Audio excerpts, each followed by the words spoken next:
Good afternoon, and welcome to the City Planning Commission special meeting. And Madam Secretary, please begin. Thank you, Mr. Chairman. Good afternoon. This is the City Planning Commission special meeting held in Spector Hall at 22 Reade Street. Today is Monday, April 25th, 2016. The time is 1:10. I will now call the roll. Chairman Weisbrod. Here. Vice Chairman Knuckles. Here. Commissioner Besser. Here. Commissioner Cantor. Commissioner Cerullo. Commissioner De La Uz. Here. Commissioner Dweck. Here. Commissioner Edie. Here. Commissioner Efron. Here. Commissioner Knight. Here. Commissioner Levin. Absent. Commissioner Marin. Here. Commissioner Ortiz. Here. A quorum is present. Let's turn to page 1 in the calendar. The first item is the approval of the minutes of the regular meeting of Wednesday, April 13th, 2016. On the minutes, may I have a motion to approve? So moved. Second. All in favor? Aye. Any opposed? Any abstentions? Madam Secretary, the minutes are approved. Thank you, Mr. Chairman. The next part of the calendar is the report section, page 1.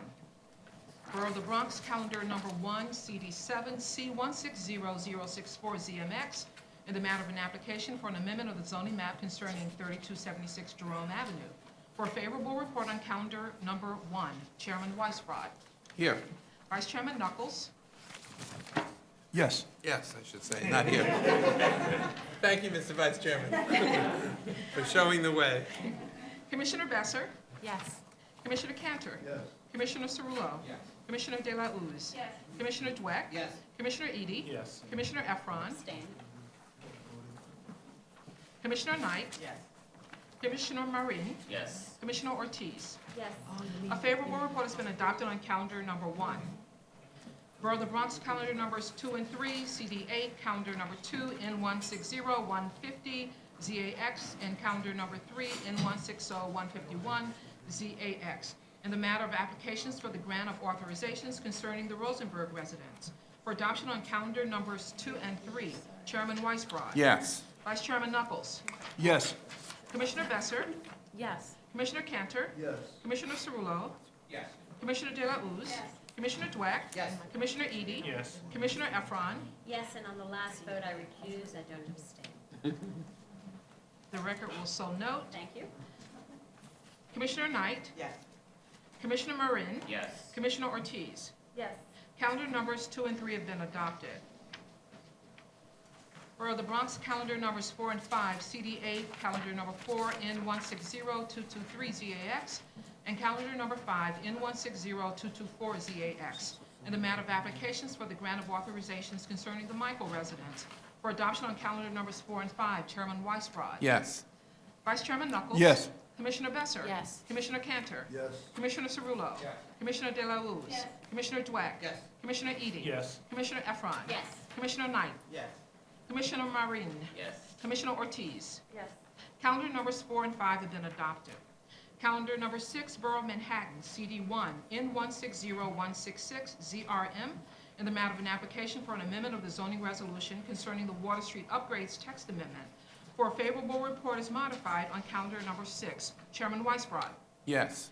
Vice Chairman Knuckles. Yes. Commissioner Besser. Yes. Commissioner Cantor. Yes. Commissioner Cerullo. Yes. Commissioner De La Uz.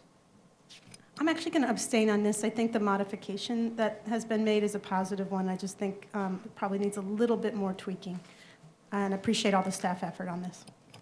Commissioner Dweck. Yes. Commissioner Edie. Yes. Commissioner Efron. Yes. Commissioner Knight. Yes. Commissioner Marin. Yes. Commissioner Ortiz. Yes. A favorable report as modified has been adopted on calendar number 6. Borough of Staten Island, calendar numbers 7 and 8, CD2, calendar number 7, N160105RCR, and calendar number 8, N160106RAR, and the matter of applications for the grant of a certification and an authorization concerning 5150 Highland Boulevard. For adoption on calendar numbers 7 and 8, Chairman Weisbrod. Yes. Vice Chairman Knuckles. Yes. Commissioner Besser. Yes. Commissioner Cantor. Yes. Commissioner Cerullo. Yes. Commissioner De La Uz. Yes. Commissioner Dweck. Yes. Commissioner Edie. Yes. Commissioner Efron. Yes. Commissioner Knight. Yes. Commissioner Marin. Yes. Commissioner Ortiz. Yes. Calendar numbers 7 and 8 have been adopted. Borough of Staten Island, calendar number 9, CD3, N160154RCR, in the matter of an application for the grant of a certification concerning 2420 Arthur Kill Road for adoption on calendar number 9. Chairman Weisbrod. Yes. Vice Chairman Knuckles. Yes. Commissioner Besser. Yes. Commissioner Cantor. Commissioner Cerullo. Commissioner De La Uz. Commissioner Dweck. Yes. Commissioner Edie. Yes. Commissioner Efron. Yes. Commissioner Knight. Yes. Commissioner Marine. Yes. Commissioner Ortiz. Yes. Calendar number 9 has been adopted. Madam Secretary, is there any other matter to come before us during the special meeting? No, Mr. Chairman. I will therefore entertain a motion to adjourn the special meeting. So moved. Second. All in favor? Aye. Any opposed? Any abstentions? Madam Secretary, the special meeting is adjourned. Thank you, Mr. Chairman.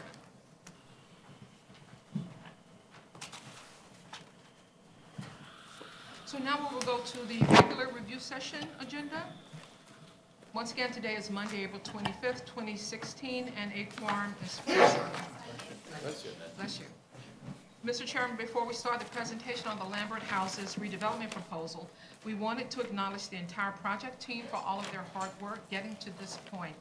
Commissioners, we're sure you agree after reading the materials that this is an incredibly complex project. This high-performing team included the project lead planner, Oscar Oliver Didier, who will present momentarily, Carol Samuel, Sean Brady, and Vanita Mather from the Bronx office, Renee Ferguson, Ken Ramnarine, Philip Montgomery, and Irene Sacco from our technical review division, Joanne Claremont, Paul Power, and Chris Hayner from the zoning division, Jeff Shoemaker and Sagi Golan from urban design, Annabelle Meunier of urban environmental review, and John Mangan from the council's office. During pre-certification, the team's thoughtful review helped the applicant develop a stronger proposal. And this was also done in a very tight framework, in a very tight time frame that met everyone's needs. And now we'll hear from Oscar from the Bronx office.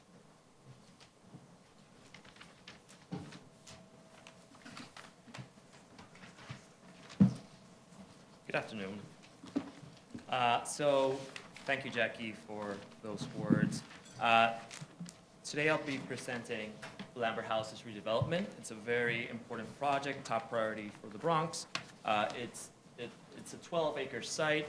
It proposes to build 1,665 affordable housing units across 4 parcels. So just an overview of the application. The applicants are both Department of Housing, Preservation and Development, which own a small site inside of the project, and Phipps Houses. The location's in West Farms neighborhood, between 2 districts in the Bronx, Council District 15, and the current zoning is an R71, R71C14 with a commercial overlay. The project is currently part of the South Bronx Park South Large-Scale Plan, which was approved back in 1965. And as part of the proposed project, a new large-scale residential development will be created, and we'll explain this more detail in a little bit. The existing large-scale plant would be modified in the end. And this new large-scale residential development will occur with a sequencing plan that will span approximately 13 years. So the surrounding area itself of where this actual Bronx Park South large-scale plan lies, you see it in yellow. In a broader sense, you have Southern Boulevard in the west, the Cross Bronx Expressway, and the Bronx River Parkway are some of the biggest and most important corridors, transportation-wise, right here. You have, in terms of open space, the Bronx Park Zoo in the north, and Crotona Park on the southwest edge. And then you have the 2-5 line running across, which is that blue dotted line that goes northward. And you have lying inside of the existing large-scale plan, you have the West Farm Station with a 2 and 5 line. So in terms of other uses that lie in the area, you have, I think this has a pointer. You have an M11 district here with a small manufacturing uses and light industrial uses and some commercial. You have an R71, which is actually where the large scale lies. Here is the 2-5 line as well. And you have some commercial overlays here, further west on 180th, and further south, just south of East Tremont. So the development site itself, you sort of see some of the visuals. For example, this is the Bronx River going southward. We're looking from the north. This is actually the Bronx Park. You see Boston Road right here, 180th, and this is actually the existing large-scale plan itself. And you see some NYCHA buildings, which are also part of the large scale, and some other affordable housing projects that are owned by other owners. This is the boundaries themselves of that large scale plan. So you see we're looking now from the south. You see the NYCHA towers, 21 to 22 stories more or less. And then you see these buildings that were built from 1970 to 1973, which is actually the area we'll be talking about in more detail in just a few moments. So you see that these parcels, all of them inside the existing large scale, are all owned by the applicant, which is Phipps Houses. And you see that they have more or less the same characteristics. There's an out parcel right here, which holds an institutional and residential building. And you have here in parcel 10, no residential uses, but you have an existing parking garage and some retail and commercial uses there. So as part of the application, the applicant is actually proposing to modify the existing large-scale plan, and itself would create this new modified large-scale, and then propose a new large-scale residential development that will contain all of the parcels owned by the applicant, leaving again this out parcel right here. So explaining in a bit more detail what is actually right now on the parcels themselves, you see that in parcel 1, which is just north, it holds right now currently 237 housing units. 4 interconnected 6-story buildings hold these units. Parcel 3, you have 325 housing units with a 2,250 square feet universal pre-kindergarten facility. These are 7 interconnected 6-story buildings. And in parcel 5, right to the east, you have 169 housing units, which lie in 3 interconnected 6-story buildings. And finally, in parcel 10, as I was just saying, you have approximately 40,000 square feet of retail space in a 2-story building with an existing parking garage that holds 375 parking spaces.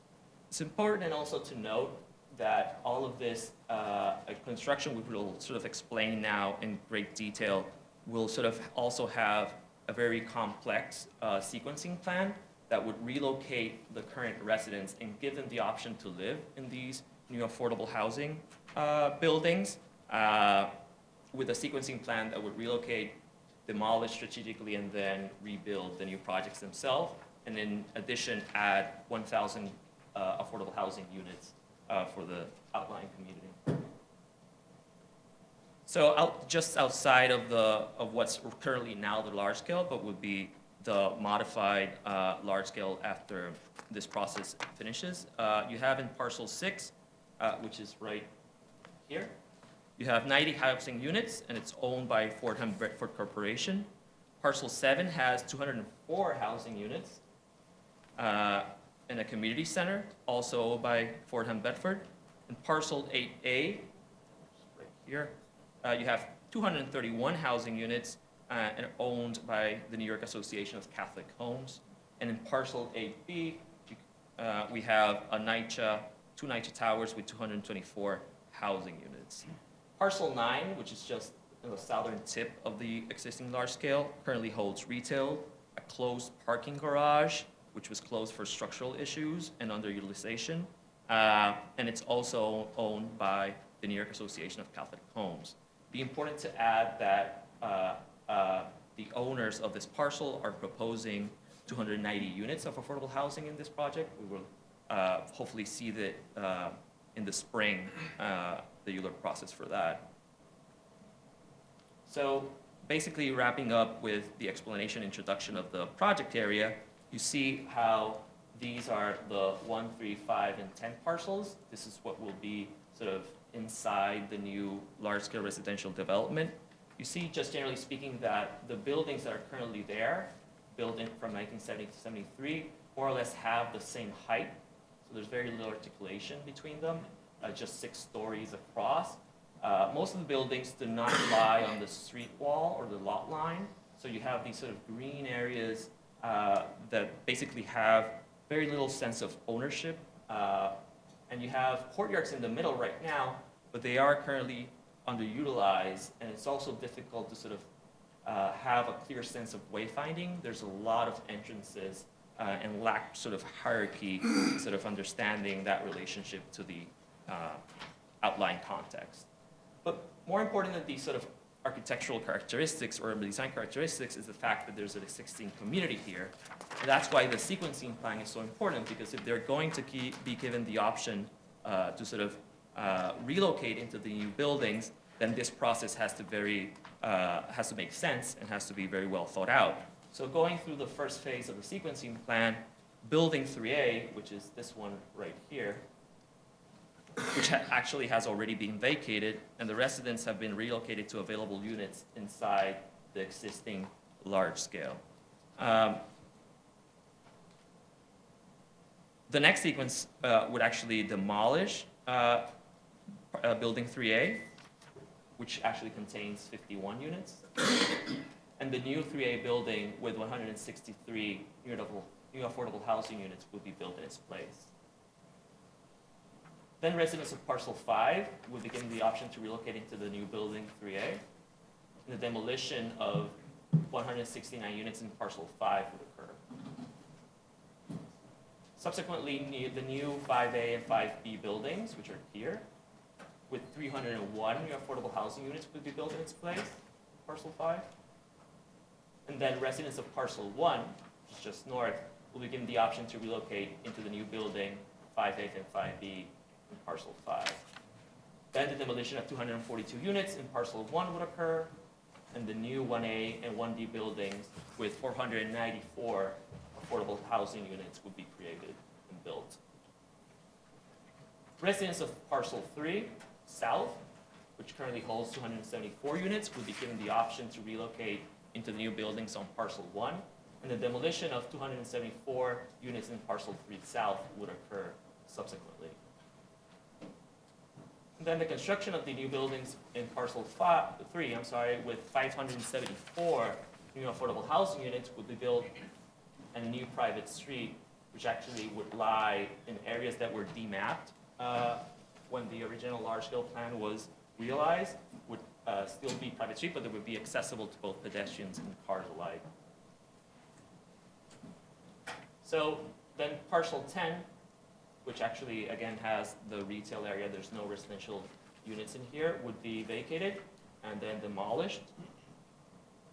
And the construction of new buildings on parcel 10 east with 133 new affordable housing units will be built, and a new parking, retail, and school would be built in its place. Again, this school is at SCA discretion, and it would, if SCA decides not to build the school in this parcel, the applicant is proposing to build 55 more additional affordable housing units in its place.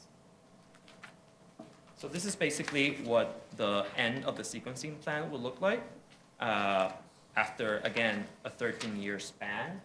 And when one looks into detail what they're actually proposing, one can see that most of the buildings will lie in the street wall itself. New courtyards would be proposed. These would, even though they would not be publicly accessible, they would all have visual access from the street, both from the inside and the outside. And you can see here in this diagram how in the wide streets themselves, this is Boston Road and this is 180th, this is where most of the height would be concentrated. Again, sort of also proposing a lot of articulation and differentiation between the buildings. You would have the 5 courtyards themselves. These green arrows actually point to the originally demapped streets would now be publicly accessible as private streets with wide sidewalks, parking spaces, and street trees. And then the layout itself provides for these visual corridors across the courtyard, which provide visual accessibility not only for the new residents and the current ones, but also for the outlying community to be able to see across to the Bronx River and the Bronx River Greenway itself. And this is how the massing that is being proposed will finally look like when the 13-year sequencing plan wraps up. So you see, again, the wide streets, Boston Road, 180th Bronx Park South. There's a lot of articulation in height and setback portions. And there's also, we'll see more in detail with the rezoning, there's a commercial overlay here that would sort of extend the commercial activity in East Tremont and take it all the way up to the Bronx Park itself. You see also the courtyards, and you see the building in parcel 10 with the retail and the new housing building, or the new affordable housing building, and the school option. So in terms of the project information, the proposed zoning is an R8 with a C14 commercial overlay. The number of proposed units is 1,665. Currently, it is 731.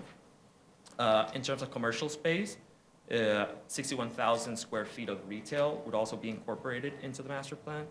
The community facility is 86,608 square feet, again, for that new elementary school at SCA discretion. 55 units of affordable housing would go in its place if not. And then 110 accessory parking spaces, in which 45 are actually for that commercial use. They would be required for that. The proposed project itself, and sort of these basic numbers for what would be placed in each parcel. In parcel 1, you would have 494 housing units.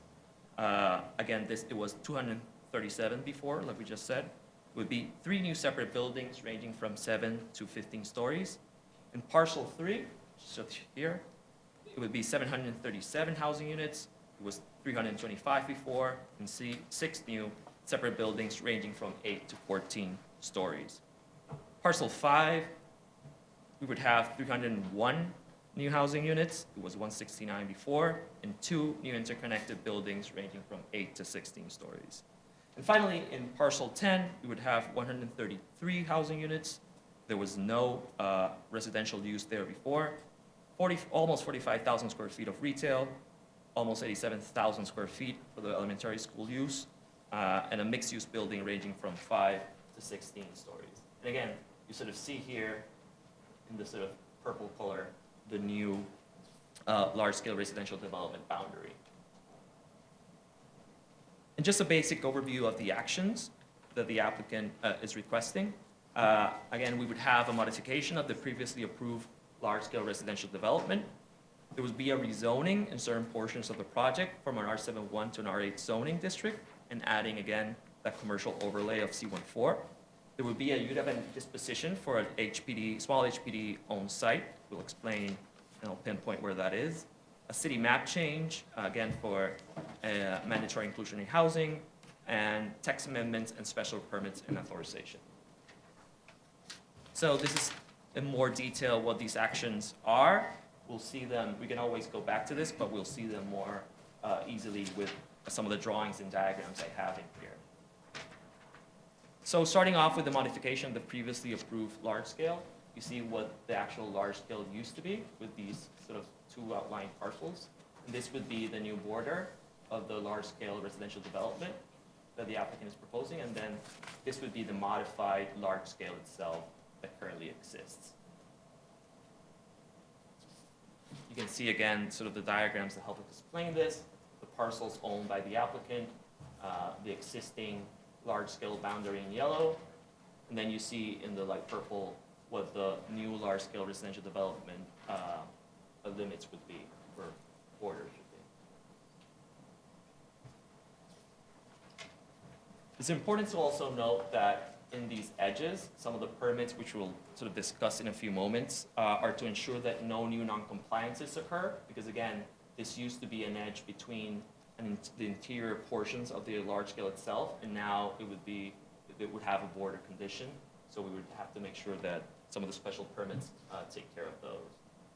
The rezoning itself, again, what it used to be, the R71, and then you have the R8 portions. And again, if we think back to what the massing looked like, you sort of see that most of the R8 occur in a boundary edge from the lot line that is between 100 feet to 120 feet. So this is a way of getting the buildings to sort of occur in that lot line and to sort of leave the interior portions of the lot itself as open courtyards. They would remain as an R7 1 zoning district. So here you see the map. The R7-1 used to be the whole area, and then you sort of have these edges of the lots facing most of the wide streets where you would have these upzone R8 districts, which would also ensure, obviously, the new affordable housing units. Another action is the transfer of floor area and open space requirements. So basically what we're just talking about, a way of getting that R8 and the higher number of affordable housing units, you would take the excess of open space requirements and extra floor area from the R7s and bring them to the edge of the buildings, utilizing that sort of massing articulation that we saw a couple of slides ago. Here you see sort of like a diagram of how it would occur. You would take the R7 and sort of transfer both the extra floor area and open space requirements, and again, this would sort of all be wrapped. You would have the courtyard wrapped by these buildings. So the city map change itself is part of the city map amendment list. This is actually the HPD owned site, which is on parcel 10. It was sort of mapped as a street for transportation purposes, for traffic purposes, I should say, but it was never transferred from HPD to DOT, and DOT feels like right now that it serves no purpose. It actually currently is used as an open space right off the station. There's like a pedestrian area there, and it would basically be kept as an open space after the city map is amended. So there would also be a disposition in that sense. Another text amendment would also sort of work with the lot line that's abutting the Bronx River Park right now. There would be some legal window issues facing it. So basically what the text amendment is saying is that that lot line facing the park would be treated as a street line. That's a way of getting then the legal window issue resolved. I think the understanding is also that it's a good way of getting eyes on the park, and this would create a better and safer realm instead of having a blank wall facing it. Final note, the building itself where it's being proposed is actually not on the lot line itself. There's about a 10 to 12 feet buffer there, but again, it doesn't meet the actual distance from the park that should be incorporated. So another text amendment would be mapping age. The applicant is proposing option 1. And this option is obviously the one that proposes the 25% at an average of 60% AMI. The applicant has communicated to us that it's going to be 80% of the units at 60% AMI or lower, and the rest would be at the 80% AMI benchmark. So in order to explain the height and setback waivers, or special permits, I should say, you see here that most of them occur, that's why I put in the sort of massing diagram, occur on the wider streets. So this is where you're going to get the higher portions of the buildings. And then on 179th Street, you would have some special permits regarding the edge of the existing large-scale plan and the new large-scale residential development. So again, authorizations across this portion of the large scale and the special permits facing the modified large-scale residential here. You sort of see here in some of the drawings and sections that the applicant provided, you see how the sky exposure plane or the setback sometimes is just a waiver of a few feet or inches, and in other portions it would go up from 6 to 7 stories. But the actual sky exposure plane is basically just penetrated, I guess one could say, from 3 to 5 feet. It's just the height. So in terms of landscape guidelines, another thing that is going to be sort of incorporated in this sort of sequencing plan would be a restrictive declaration. So this is sort of like lessons learned from those for how the courtyards currently operate in the building themselves. Most of the time, they're unoccupied. Residents don't really feel that it sort of creates a sense of place or even a sense of ownership. So basically, when each sort of portion of the sequence plans goes through, the last building for each parcel, when they issue a building permit, the applicant would have to submit a landscape plan for chairman certification. These would be based on the landscape guidelines that were written, which basically sort of try to guarantee or ensure a good quality courtyard and overall master plan, and they would sort of qualify lighting, variety of seating, landscape, hardscape and softscapes, transparency towards the street, and monitored entrances. And here actually you see the detailed plan that was submitted with the first phase of the project, which is building 3A. And you sort of see some of these qualities of the variety in greenery, softscapes and hardscapes. The playground would be right here. You see how there's visual continuity between the courtyard and the sort of private street that now would be accessible to cars and pedestrians alike. And then the monitored entrance right here, when you would go into the lobby and you would come into the courtyard and have some building entrances around. You would also have some masonette units. So each sort of unit facing the street would have an independent entrance. And then landscape guidelines would also sort of ensure that the quality of that private street would have the width that is more appropriate to ensure usability and safety. And here are some renderings of how these courtyards will look like. So this is actually, the first vignette is looking at the interior of the courtyard itself. So we're looking right from here on this edge of the building towards the interior. You see again the greenery where the hardscape is, and then looking at sort of like the rear yards of the existing buildings that face Vice Avenue. And then here you sort of see the monitored entrance. This is looking from the outside, where you see the high levels of transparency into that open space, but you see that residents of the building are the ones who are going to be entering through here and then sort of accessing the new courtyard. In terms of environmental review, it was completed by HPD the 22nd of April. The draft EIS assumes a 2029 build year and found some potential adverse impacts in the following categories: community facilities, shadows, and transportation. The community facility is important to note that it would always have that intermediate school impact, but the elementary school impact would only occur if SCA does not intend to build their school in parcel 10, as we recently discussed. The shadow impacts would occur on two resources. One is on Beck Memorial Church. This church is actually right now closed and boarded up, and the impacts, even though they're minimal, would still occur. And the other one would be in River Park, which is actually right around here. Sorry, here. Transportation-wise, mitigation measures include signal timing adjustments, daylighting, lane restriping, and widening of crosswalks.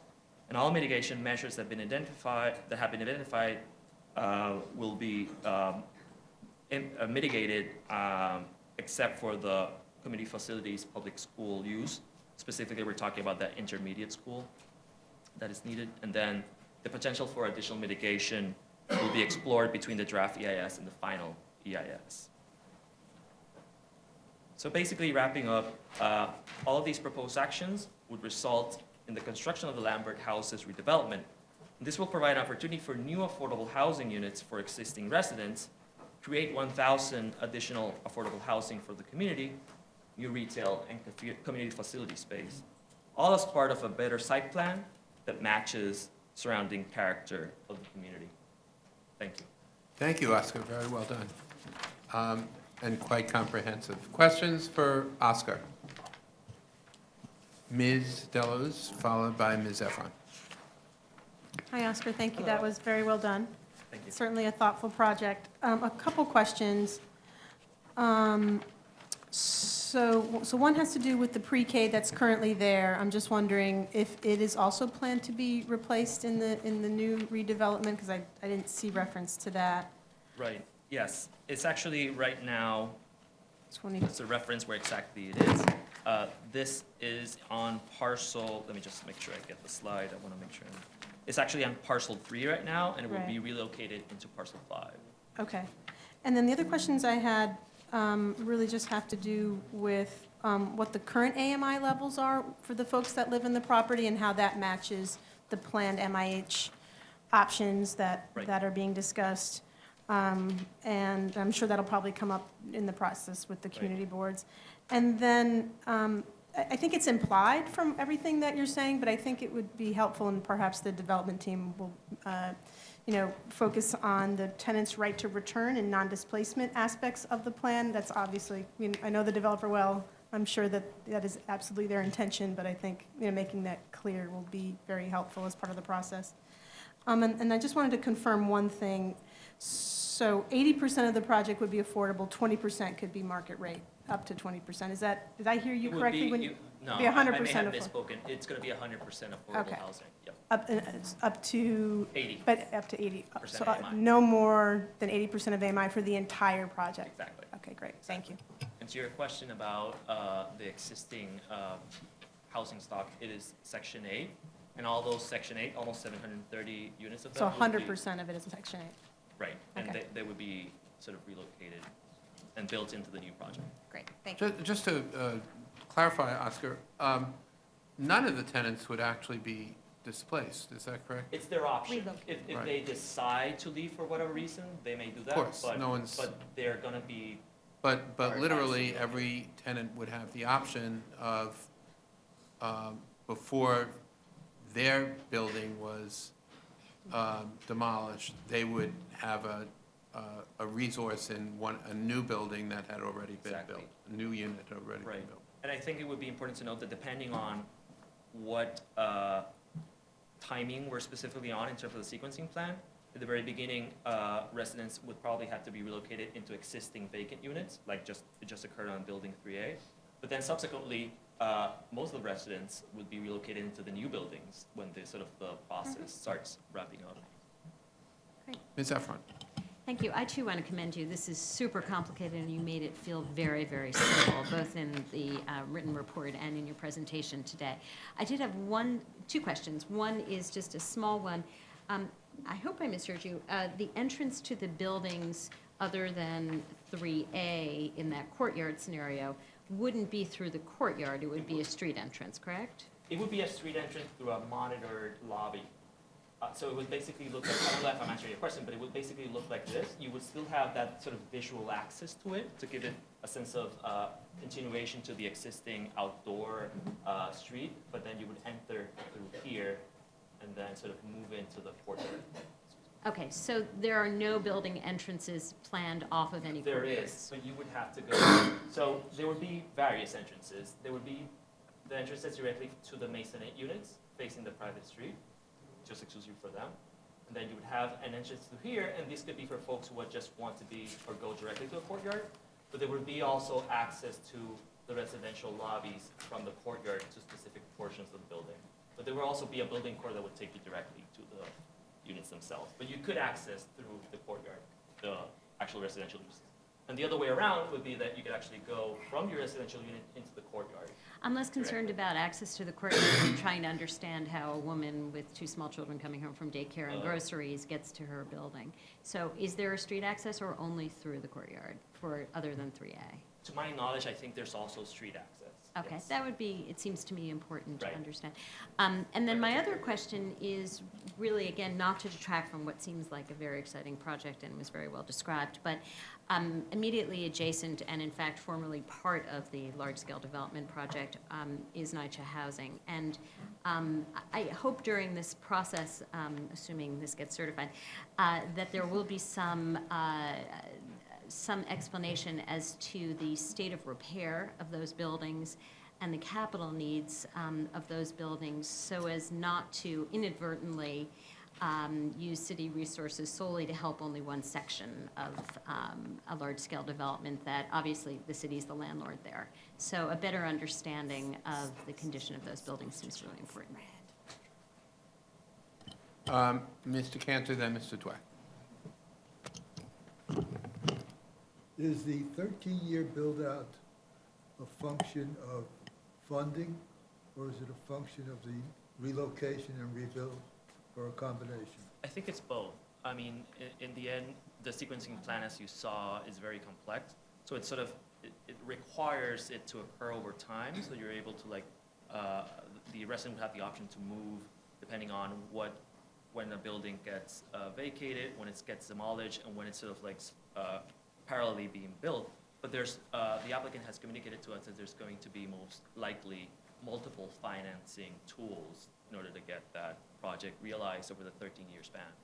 At the end of the day, 13 years out, or even today, I guess I would ask, is there any community of that size that is or is intended to be devoted to the type of occupancy we're talking about in terms of financial ability? So like a parallel example, you're thinking, Yeah. you're sort of, does it exist? I guess I'm treading on something, but I'm trying to learn, are we creating a community unto itself of affordable housing I see your point. and the sociological impacts it has? Well, the AMIs are going to, for the project itself, is going to be very varied. So you would have sort of like a mixed income development With a top of 80. with a top of 80. And I think the And top then of the 80 was just a existing small community, portion. And I think that 80 was a small portion of the overall job. Did I understand you correctly? well, the exact percentage of the 80, I can reference you that. So I think that in the end, if 80% of units will be at 60% AMI or lower, we are assuming that the rest will be at 80% AMI, is what we're sort of So it's 20 understanding. So it's 20% of the job is at 80. Yeah, That's a good question. around that number, yes. Yeah, yeah. Okay. Most of the, I mean, if the community members are sort of given the option to stay, one would like to think that that sort of sense of place would sort of remain. I think it's a very well thought out plan, but as I say, it just occurred, it seems to me that we're bringing people into a tighter area while we want to allow our people in the community at large rather than in localized areas. And this sort of doesn't seem to fit that policy.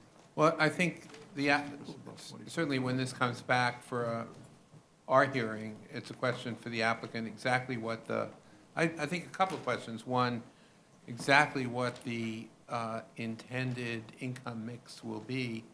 But second, how that income mix relates to the surrounding community today and in the future. And Yes.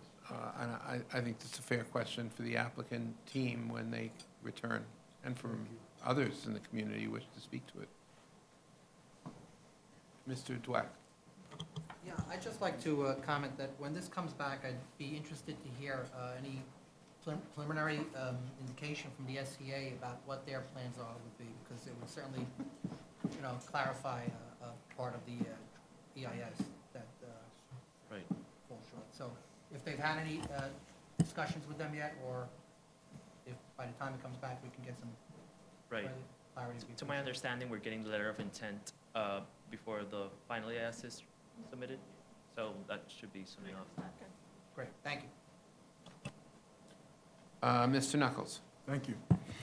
I just wanted to clarify on the earlier point. Do we know, I would assume we do, we have a sense of what the AMI is in the West Farms area? Not Sure. neighborhood? I don't know that. No? We'll get that Okay. information to the commissioners, and we'll get it to them That should be. in advance of the hearing. Okay, and secondly, and this isn't, I guess this is ultimately will was directed toward Anita, who may not be here. But the question of community preference now, is that essentially suspended, given the No. litigation? No, the city continues to observe the community preference rules that it has observed heretofore. Essentially, 50% preference for applicants from the community board area. Okay. And we'll continue to do so, and the city is vigorously defending that lawsuit. Okay, so in the case of the bordering NYCHA properties, they would be within that 50% community board preference? Absolutely. Yes, I believe there is no, you would know better than I, but no community board boundary line going Right. down that line, so, Right. yes. Ms. Marin? Thank you for your presentation, Oliver. I actually have a question on community preference now that you've kind of wake me up on that. You have X number of tenants that are still here, and you have X number of units that you're building. So there's a difference between what's there and what's being built to accommodate new folks. How is the community preference, and I'm sure this hasn't been thought of yet, how is the community preference going to be thought about? Is it as a project as a whole, or is it going to be the new units coming online? Because you have an existing community that's already there, and to account for them under the 50% community preference may be sort of, and I know this whole community Right. preference thing is What still. do we, I don't think we know the exact answer to that, No, but I we will get back realize to that, but I figured I'd ask the it. question I mean, now to follow up. intuitively, I would think that it would apply to new applicants, but let us get back to you on it. Ms. Deluz? I mean, these are rent-stabilized units, and tenants have a right to return. This is I'm assuming it's a relocation agreement, not to speak for the applicant team, but I'm sure hopefully they will confirm everything I'm saying. Ms. Ortiz? Hi, you mentioned that there's going to be an attempt to move the retail space a little closer to East Tremont so that we can begin to sort of build a corridor. Right. So I'm just confused, the parcel 10 does not, the total is 61,000 square feet of retail space, but Right. that's, not all of it will be on parcel 10. Where will the balance? So again, it would sort of occur also along the commercial overlay. Let me tell you the zoning. It would be some along the commercial overlay thank on you. Boston Road, right here. So 15,000 square feet of retail sprinkled along that Yes. street? Oh, yeah. Okay, so are we talking about continuous ground floor retail if we were to be looking at it? I think there's going to be some residential entrances and lobbies there as well. I see. Okay, because I But think, you would have a continuous street wall.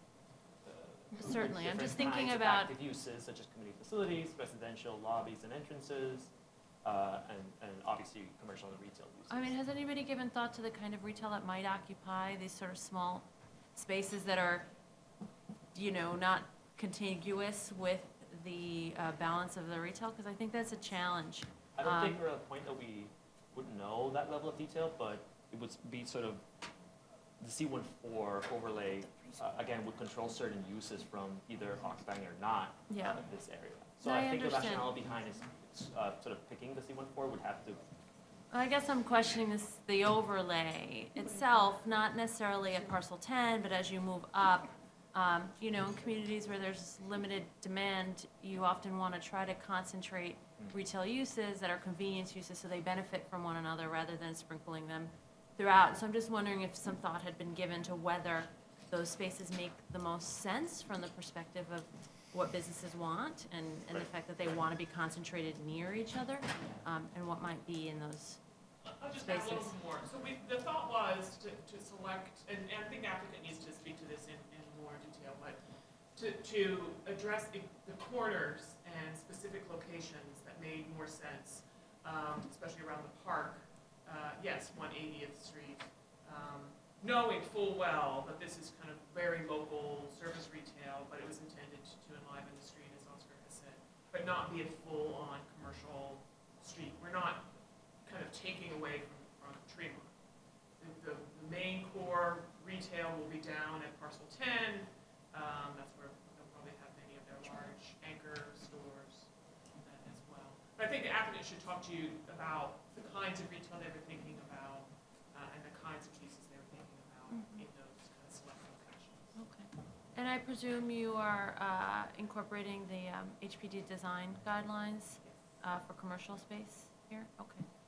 Another quick question. You mentioned, treating the lot line that is against the park as a street line, in part to allow for more eyes on the street. Are there issues of crime? Do you have problems in that? Today, Okay, so then part this is to mitigate that's right. against what you're seeing, which are And I think in general, this whole design is intended to help make this a more secure, safer, improve the eyes on the street in general, even with the courtyards, this whole design. We'll let Phipps Houses speak to the conditions of the Phipps Houses today. The chairman's been out there. It has its issues. It was a design, it won awards, but it has its issues. This is also one of them, having more eyes on the street, both to the north and the south, to the Greenway, will address safety. And it's a goal of the Greenway to have eyes and ears on the street. Or on the I guess it would be important to note that the legal window issue on parcel 10 would only occur if SCA does not build the school, because it's the same location where the extra 55 affordable housing units would go if SCA does not build the school. So a school would not have any legal window issues. It would just be on parcel 5, if that be the case. And one last question. Sure. On the SCA site, so will the development that occurs here result in, I presume we're going to have a lot more demand for seats. So what is the need for seats in the neighborhood? Are we at capacity, and is this then become a pressing need to have a new school, or do the existing schools have capacity? The draft PS sort of signaled to 500 seats. The actual current need, I don't think I have that information. I don't know the exact details of the numbers, but the impact will not be felt until 2029. So that's at that point in the build out towards the end, is when it will be felt. So that's why the option. That's right. Okay, thank you. Any other questions for Oscar? If not, certified, and it's an exciting project. Look Thank you forward so to the much. hearing. Let's now go to item number 2, page 96, proposed modification to a previously approved City Planning Commission special permit with respect to the Hallett's Point special permit. And Debbie Harding will be presenting this project to facilitate changes to the previously approved site plan. Here comes Debbie on item number 2, page 96.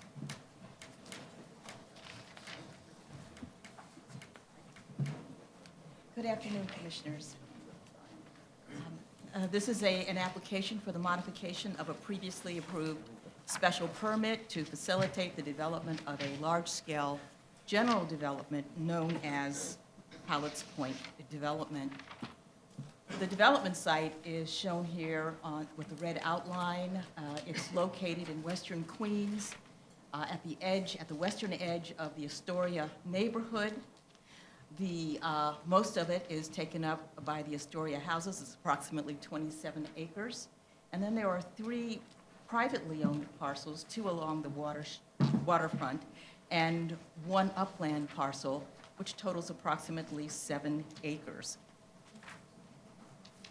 The development sites, the privately owned development sites, are zoned R73 with a C14 commercial overlay. The waterfront parcels still contain the warehouses.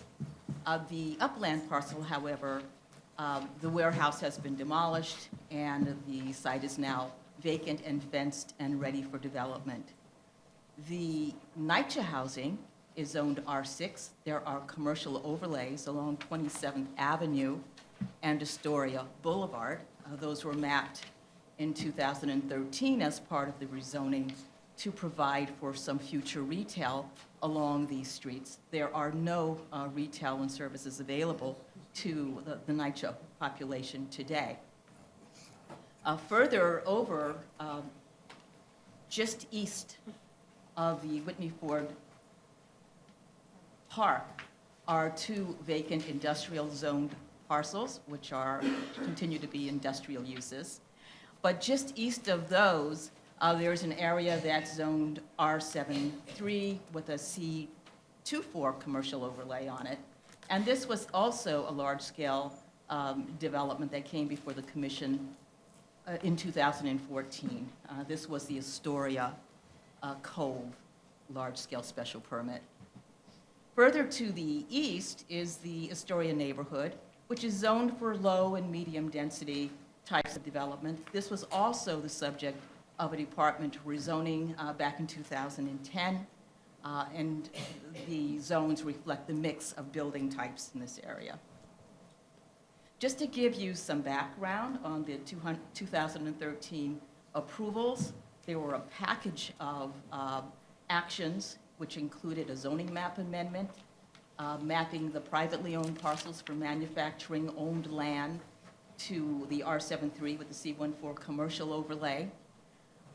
There were 2 commercial overlays that were mapped within the existing R6 district on the NYCHA campuses, and the intent was to provide for some future retail. There were zoning text amendments to make sure the area could be applicable for inclusionary housing and also for the FRESH program. There were city map amendments, special districts, special permits to provide for heightened setback waivers, distribution of floor area, and rear yard, modification to the rear yard. And then there were waterfront authorizations. And this was done to facilitate this mixed-use, large-scale development along the waterfront, intended to provide approximately 2,644 residential units, of which 143 affordable would be provided on the privately owned parcels, and approximately 340 affordable units would be provided on the NYCHA campus. Also, 68,000 square feet of retail, 2.43 acres of open space along the promenade, approximately 1,400 accessory parking spaces, and a 30,000 square foot K-8 school was to be provided. The privately owned parcels are shown on this phasing diagram in phases 1 through 5. The NYCHA parcels show as in phases 6 and 7 along 27th Avenue, and there's actually an 8th phase, which is to be a market rate development and would require a future RFP. The school is shown just next to that. The phasing has changed, however. This is the latest phasing diagram. The sequence 1, 2, 3, 4, and 5 has changed to 1, 2, 3, 5, and 4, with the NYCHA buildings beginning development during phases 2 and phases 4. This is just a rendering of the proposed development.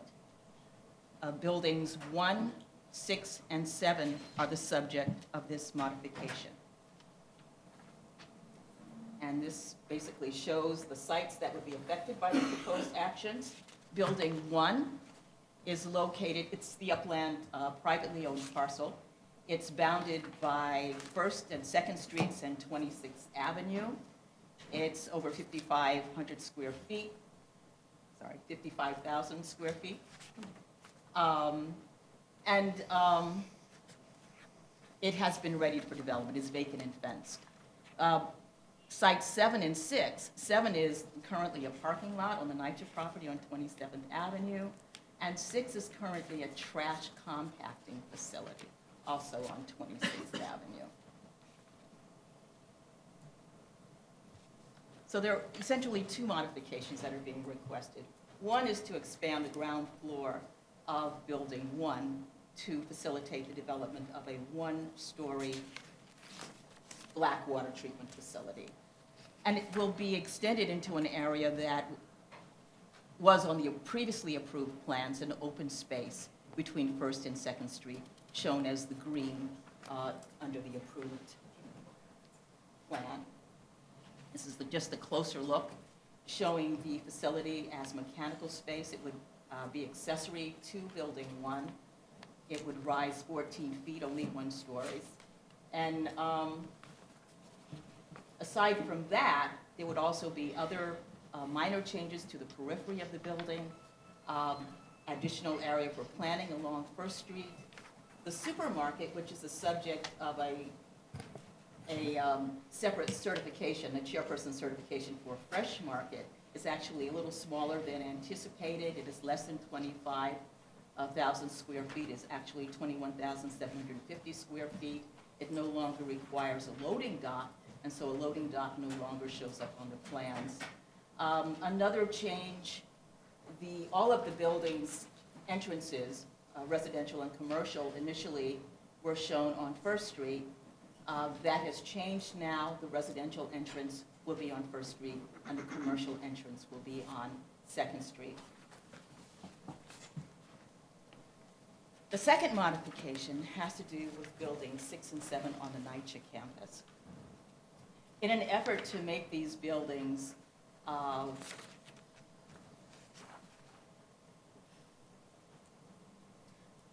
to improve these buildings, the applicant has essentially taken 4 buildings and made them 2. So R6A and 6B and 7A and 7B buildings are now 7 and 6, with a common core in each building.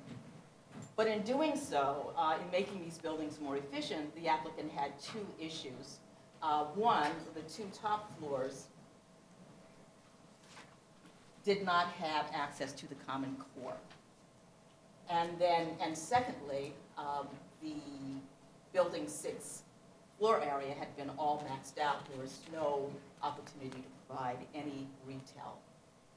Building 7, on the other hand, had maxed out its envelope. It had not maxed out on floor area. It had up to 8,500 square feet of floor area to give to building 6. And so that's part of this modification request to transfer 8,432 square feet over to building 6 to provide the flexibility that it needs to provide the 337. It's in total that would make 337 units for the 2 buildings. And also,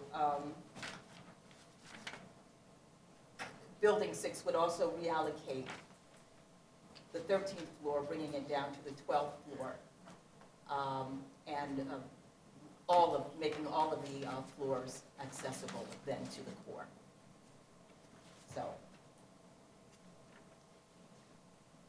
this is the building as proposed now. It would be 2 towers on a podium with green spaces on the 4th and 8th floors. The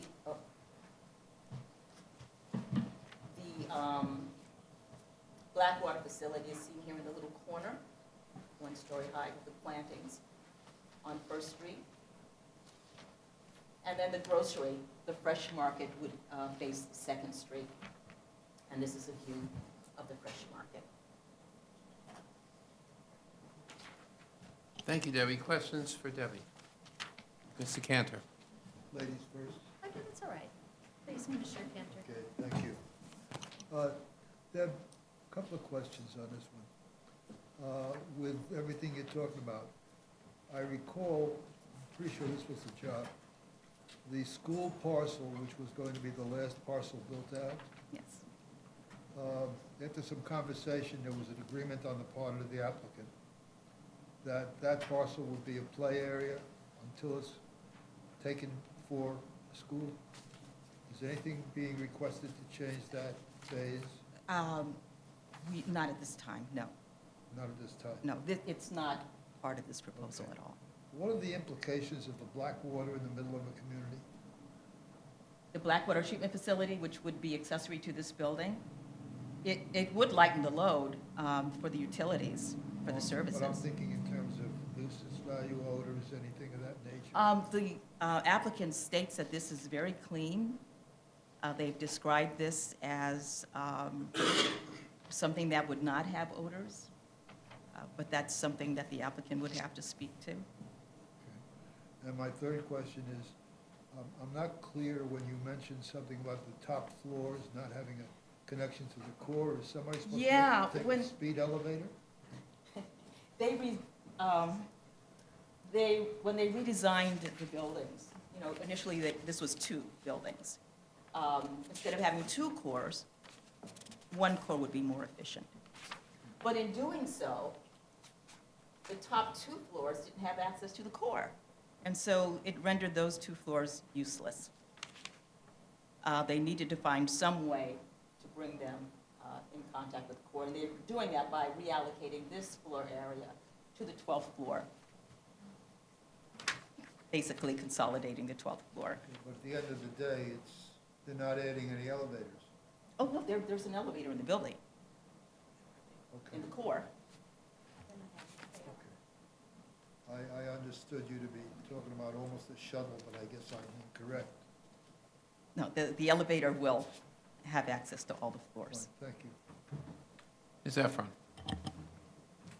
Thanks. I believe there's some rumors about the feasibility of this project going forward and some questions about timing, and I just hope you will alert us if there's anything relevant to this particular proposal. That's one thing. And then the second question is whether or not there's a rendering of the black water treatment facade, because I couldn't find it in these documents, and I really didn't see it there either.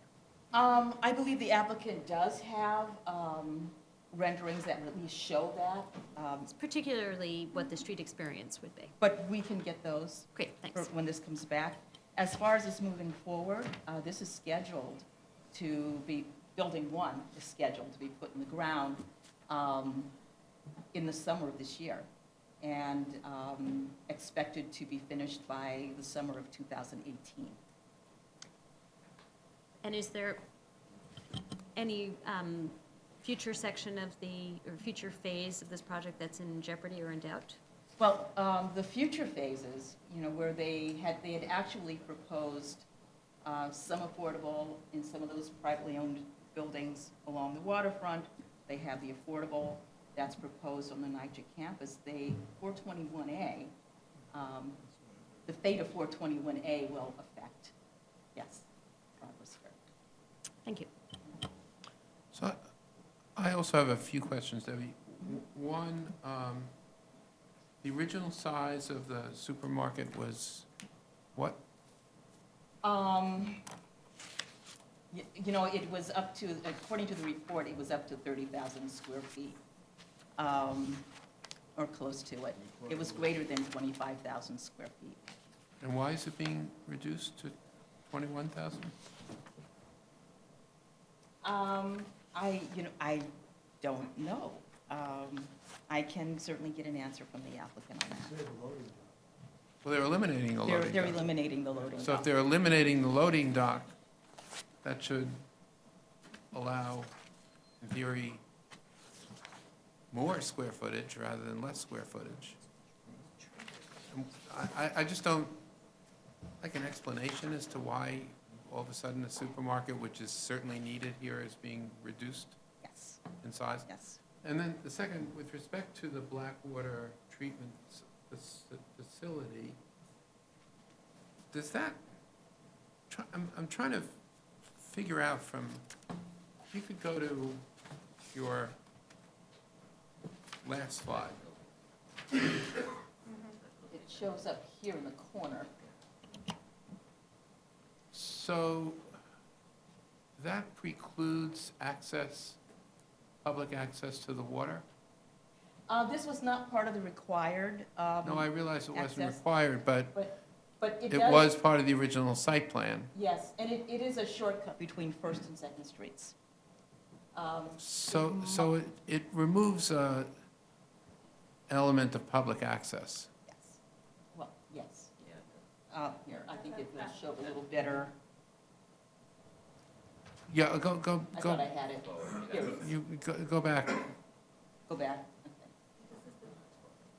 There, the big slide, the slide of the site plan. Last one, not this one, the last one. The next one.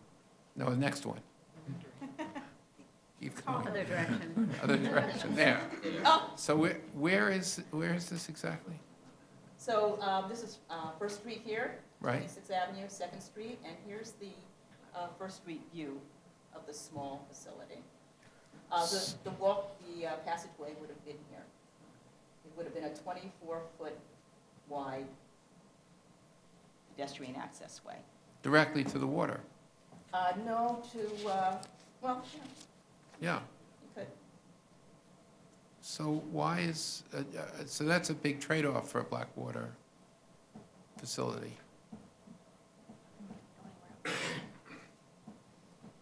Yes. Again, it's not required, but yes, Well, it I was- see. I understand. Actually required in this, not for public access, Yes. for quantity, but it was part of the site plan. It is part of the approved site Right. plan. I have another question.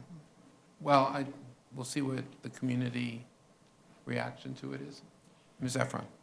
While we're on sightlines and access to the water, and I apologize, I wasn't here during the original site plan, and I tried to cobble together, but this drawing brings up a question, which is whether there were sightlines through the buildings initially that are now one building, or if it was always a solid mass. So right now, there's the linking piece. Was that originally Oh, the podium? a It was visual? apparently always a solid mass. It was always a solid mass? Yes. Okay. Well, that's good. Okay. Any other, Ms. Cantor? Follow-up to your question, Mr. Chairman. The Blackwater facility in the corner over there, do we know, does it, and I don't know anything about Blackwater, does it do anything about, will it be blowing off any exhausts towards the water? Is it gonna be dispersing any water into the water? Do we know all that, or has it been prepared, presented? It has not been presented yet, but that is a question that I can certainly ask the applicant. They did reach out to the community, and, this is a question that came up there as well, and they've assured the community that this is a very clean, mechanical treatment of the black water in the building, treating it so that it becomes water that's usable for things other than drinking. Are there any exhausts on the roof right adjacent to that building? Okay, it's pretty near the tower. Looks like there'll be lots of answers when we bring this Yeah. back. From the Sure. community board, there'll be lots of Well, answers I don't expect required the answers from the Debbie right applicant. now. Any other questions? Okay, this will be referred out to the community board for 45 days, and look forward to seeing this when it comes back. Thanks, Debbie. Let's now move to item number 3, page 135, proposed special permits and modification to a restrictive declaration to facilitate a public parking garage at 10205 Ditmars Boulevard. Just want to note for the record that with respect to the Hallett's Point proposal, Commissioner Cerullo was recused himself on that one. He's now coming back into the chambers. Welcome back. And now we'll have Fred's presentation on Ditmars. Good afternoon, Commissioners. This application is described LGA parking, also known as the parking spot, and requires 4 land-use actions to allow development of a combined public parking facility with accessory parking on a site located at 102-05 Ditmars Boulevard in East Elmhurst, Queens. The application is for 3 special permits to allow a public parking garage of more than 150 spaces, modification of requirements for height, yard, setback, and a large-scale general development, modification of sign regulations, and the 4th action is for the amendment of a previously enacted restrictive declaration in 1979. project site is comprised of a single tax lot with an area of 199,010 square feet and contains an existing hotel with an accessory parking garage. A through lot, the site is located between the Grand Central Parkway and Ditmars Boulevard. 23rd Avenue to the west of the site continues as an overpass that crosses the parkway and serves as a vehicular and pedestrian access to the airport. The site is located at the northern edge of the East Elmhurst neighborhood in Queens, and the project area includes several hotels and institutional uses south and west of the site. Further south, the surrounding residential blocks are developed with one- and two-family detached and semi-detached residences. The existing hotel is approximately 111 feet high and contains 450 hotel rooms, along with the meeting and dining rooms. Currently, the hotel and accessory parking structure are accessed by means of a hotel curb cut on Ditmars Boulevard. The project site is without access from the Grand Central Parkway. Photos help illustrate the limited vehicular access on Ditmars Boulevard. The hotel will remain unchanged except for a sign and bulk and modification of this application. Except for a small residentially zoned triangular area on the project site, it is C42 zoning was established in 1979. The City Planning Commission and Board of Estimate approved a zoning map amendment to allow the development of a 10-story hotel with accessory parking garage, a stipulation of the rezoning that required an accessory garage with a minimum capacity of 410 spaces. Blocks south and west of the project site are also zoned C42 and are developed with several hotels and institutional use. Residential neighborhoods further south and east of the project area are zoned with contextual residential districts. These residentially developed blocks were rezoned from R3-2 as part of the broader 2013 East Elmhurst rezoning.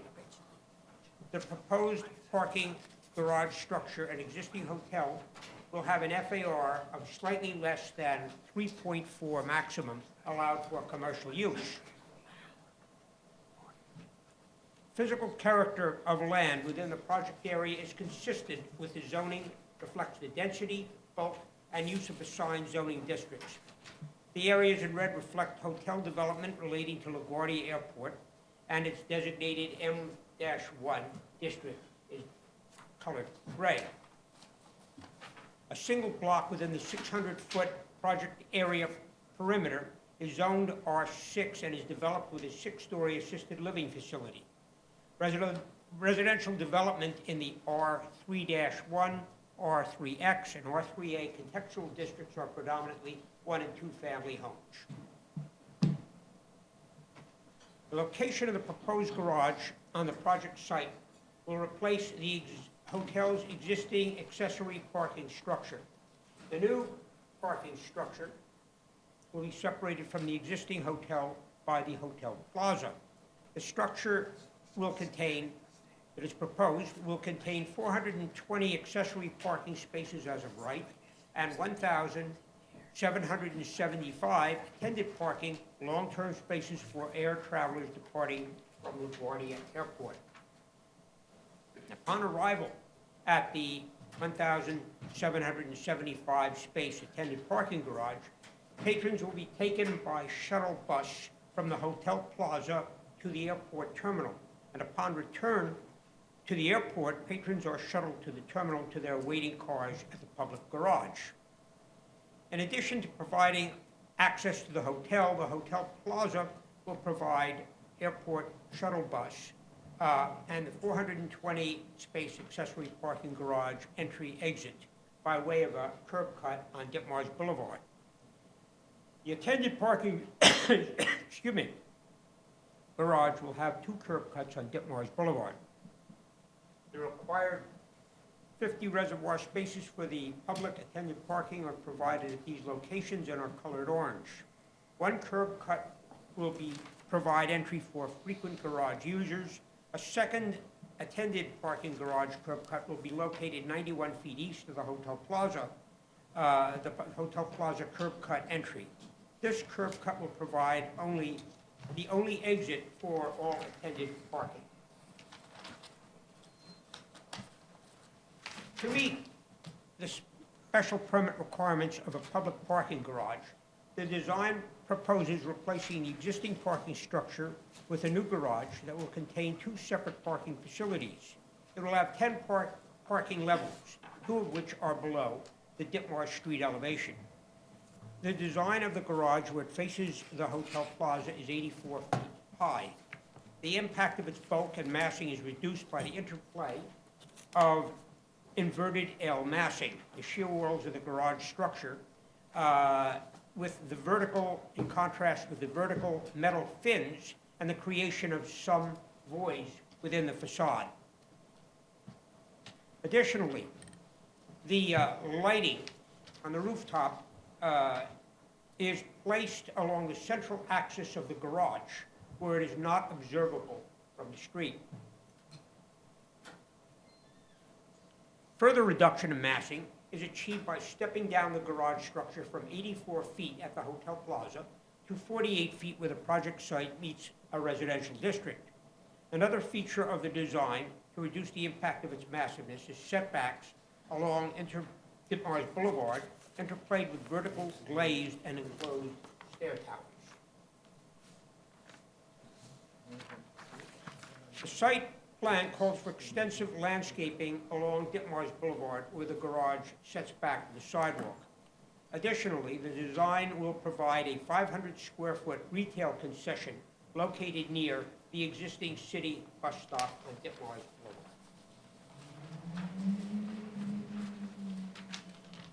Scale and massing of the step-down garage is seen from Ditmars and the Grand Central Parkway elevations. Except for signage waiver, the existing hotel is unchanged by this application. It should be noted. A further view of the proposed garage massing in relationship to neighboring development and urban context.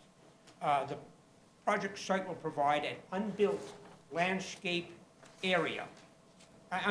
landscaped area of approximately 80 feet in street length where the site meets the existing residential district to the right of the photograph or the rendering of the garage structure.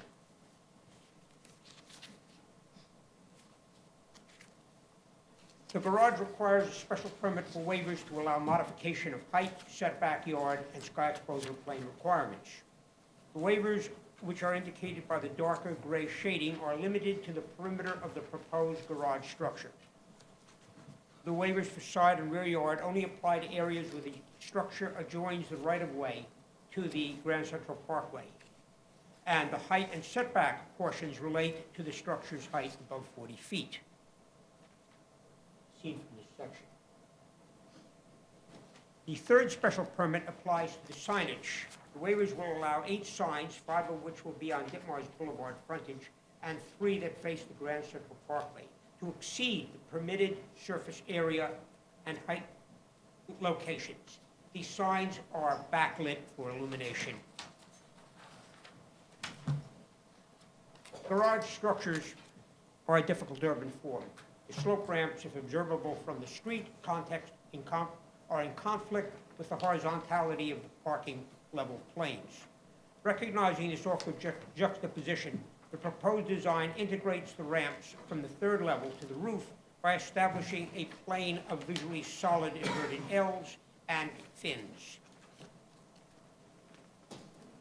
Between the sidewalk and the building walls will be landscape areas that will contain evergreen flowering trees, perennials, flowering shrubs, and decorative grasses.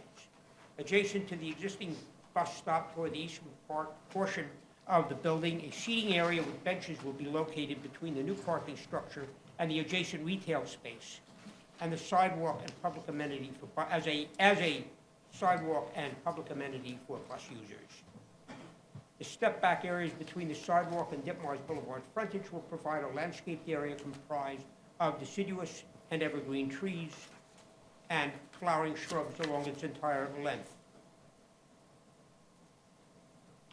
the applicant also proposes to add landscaping along the hotel and to the Ditmars Boulevard 23rd Avenue traffic circle on the left of the illustration. The DEIS identified potential significant adverse impacts with respect to vehicular traffic flows at two intersections, Ditmars Boulevard at 94th Street and Ditmars Boulevard, 111th Street, and Astoria Boulevard. These impacts are expected to be fully mitigated using standard DOT-approved mitigation measures.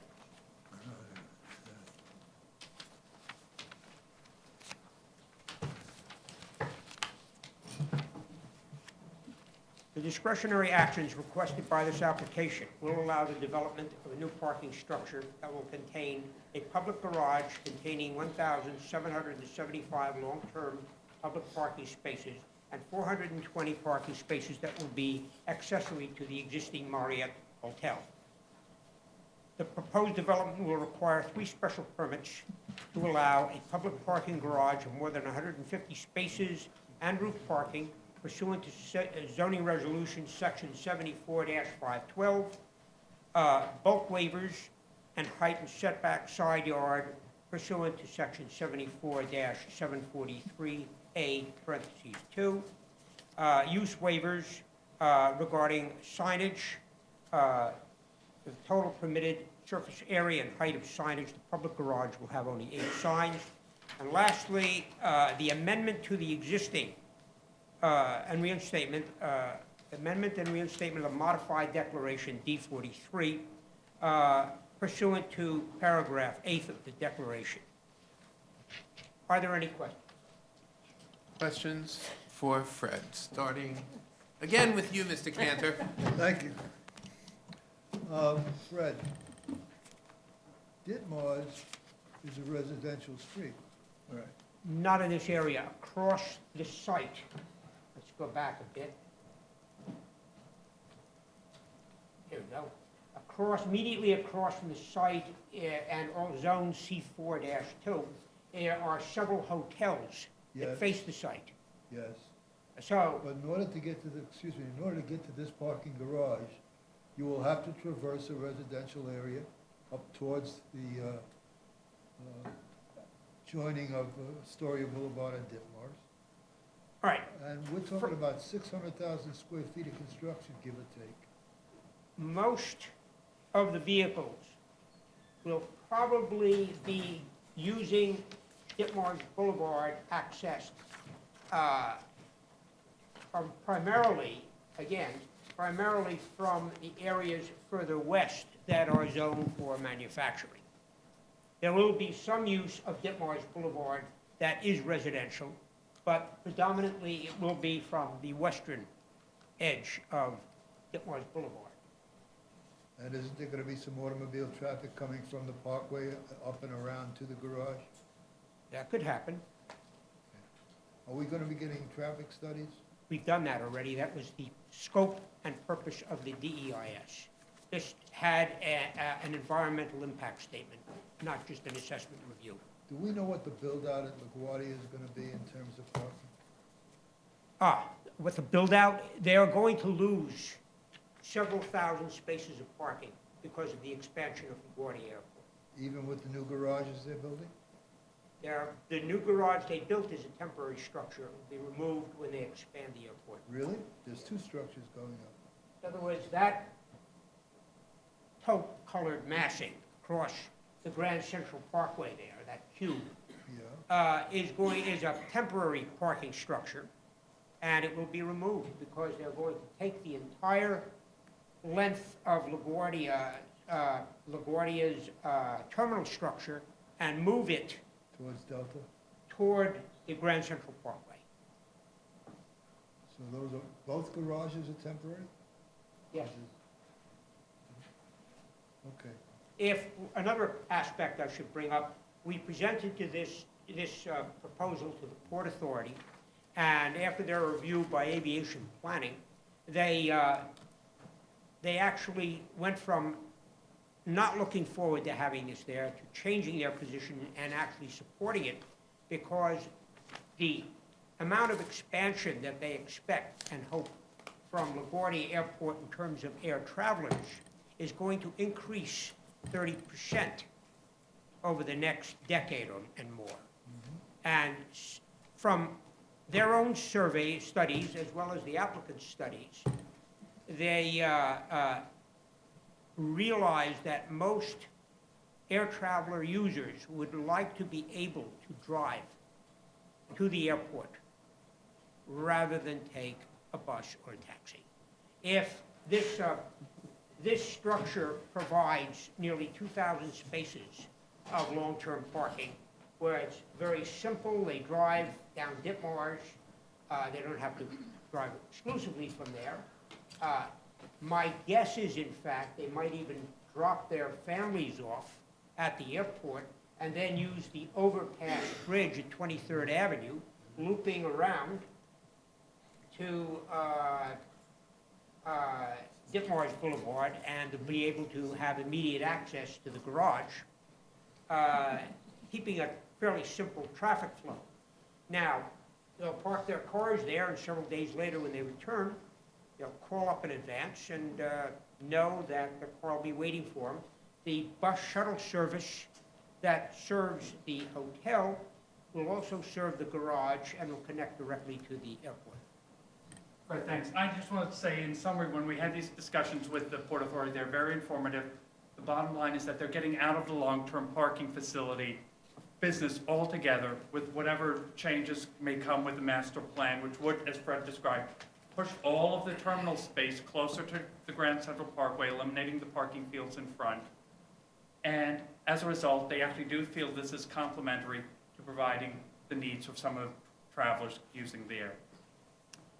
Thank you. Ms. Efron? Thank you. I appreciate the optimism of 178 bicycle spots, and the idea of people traveling by bicycle to the airport is thrilling. But my question is, Fred, you described how a car gets there, but can you explain how an individual, either by bicycle or who's just dropped off his or her car for long-term parking, would get back to the airport? Is the shuttle bus that you referred to operated by the hotel, or is that a city bus? It's a joint, the hotel and parking lot, it's the same shuttle bus service. And will that be available for free for long-term parkers? How does that work? How do you get I people assume, from? I don't know the breakdown. It's like, if you go into the hotel, they're not going to ask for your registration or your. If you could just find out, it would be Yes, great. certainly Thank you. will.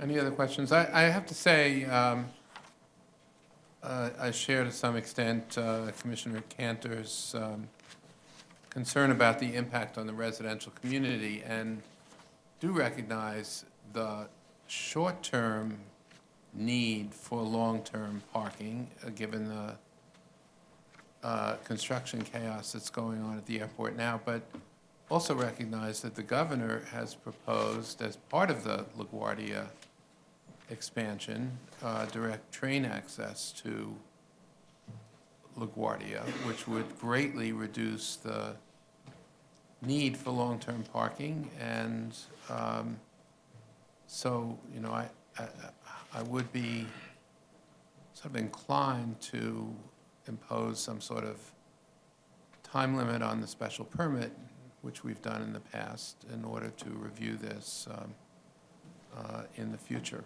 for the reasons that you've indicated. So I look forward to the community board's, borough president's reaction to this. And also, I think we do recognize that there is certainly a need for the for parking capacity now, given what's happening at the airport. So would want to impose if we did, a review period that would certainly enable the developers here to get financing for a garage in the short term, but nevertheless allow us to review it in the long term. Any other questions for Fred? If not, certified. Thanks. Thanks, Fred. Let's now move to item number 4, page 205, proposed special permit to facilitate a use modification concerning retail space in the Soho Cast Iron Historic District Extension at 248 Lafayette Street. Our presenter is Bob Tuttle of the Manhattan office. We're on item number 4, page 205. Thank you.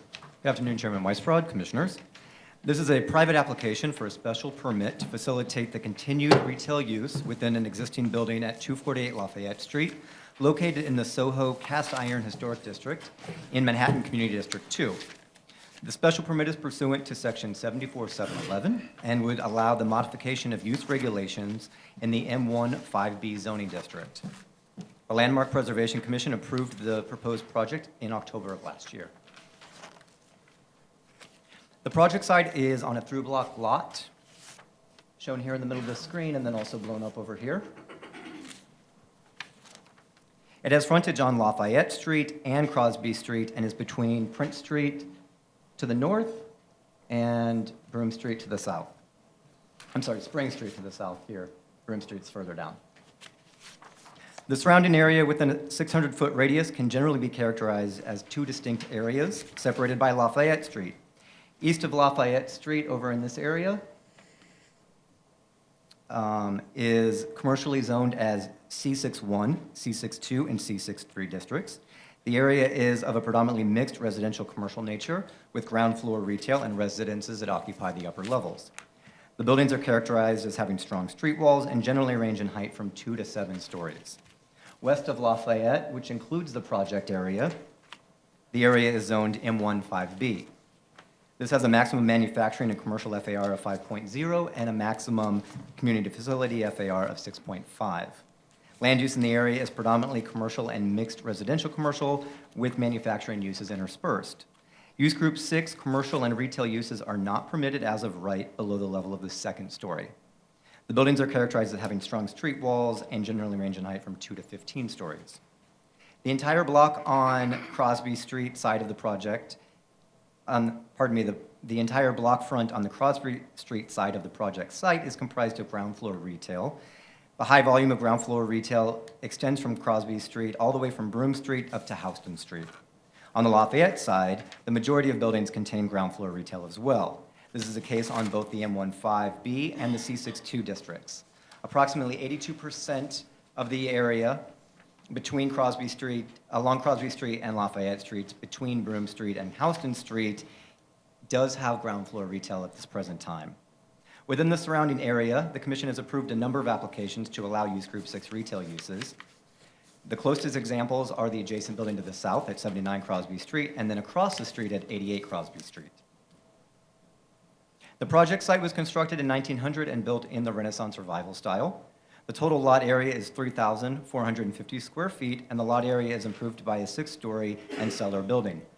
The building street wall rises to a height of 77 feet, shown here on the left. That's along Lafayette Street, and then 83 feet along Crosby Street, shown here on the right.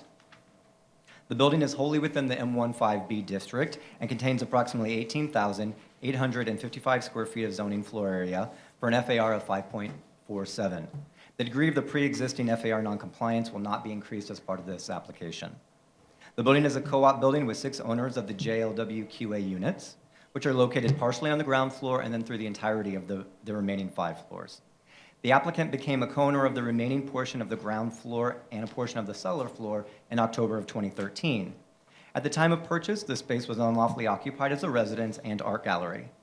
Currently on the ground floor with frontage on Lafayette Street, there is a non-conforming use group 6 retail space that is occupied with a mobile phone store, which opened in December of 2013. The cellar contains 2,270 square feet of storage for the ground floor retail space and 1,230 square feet of utility and storage space for the JLW QA units. So the applicant seeks to legalize the existing 1,390 square feet of use group 6 retail space on the ground floor on the Lafayette side, which is shown here, Lafayette on this side, and also 2,270 square feet of use group 6 retail space in the cellar. This has access from Crosby Street In the future, these would be for 2 separate retailers. In conjunction with the requested use modification, the applicant would be required to complete the LPC-approved restoration plan. The restorative work would include new and/or restored cornices, ornamental features, doors, and curbing. Brick and stone replacement and repair would also be undertaken, along with the creation of a window master plan. The applicant is requesting a special permit pursuant to Section 74-711 to modify Section 4214D2B. The approval would legalize the Use Group 6 retail use on the ground floor and cellar level of the existing building and would not impact the Use Group 17D JLWQA units throughout the remainder of the building. The applicant's discussion of conditions and statement of findings for Section 74-711 are included in the briefing package, and I'm happy to answer any questions at this time. Questions for Bob? Ms. Deluz, and then Mr. Cirillo. I just want to confirm the date. So the non-conforming cellular use, that lease began in December of 2013, but the owner The owner, as of what date in 2013? so the owner purchased the property in October. It already had a pre-existing non-conforming use, which was the art, Right, and the a residence and an art art gallery, yes. But that was replaced with another non-conforming use, unbeknownst to the owner, that these were not conforming, but it was replaced with another non-conforming use, which is the mobile phone store, which is currently closed with a sign that says renovations proceeding forward. Gotcha. So they weren't involved in actually leasing to the mobile phone company? The owner of this property, yes, They were. Okay. They were. Okay. But we've been informed that they, in looking at the area around them, did not understand that this was a non-conforming use. And the applicant could speak, I'm sure, to that further. Okay, thank you. You're welcome. Mr. Cirillo. Okay, so just to follow up, Michelle's question addressed one piece of the issue. Here's a question that applies to this application, but it's really a general question about what we do in our research with respect to the other uses on the block that we cite, perhaps as justification for this not being an out-of-character situation. So in the presentation, we say that there are other retail, ground floor retail uses on the block from here to there. Right.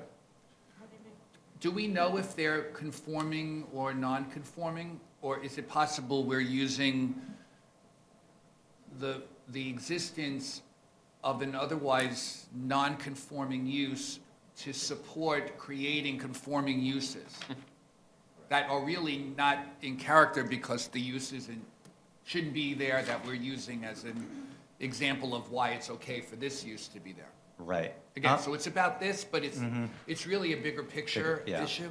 That's a Talmudic question. I know, I've been, whatever, it's the holidays.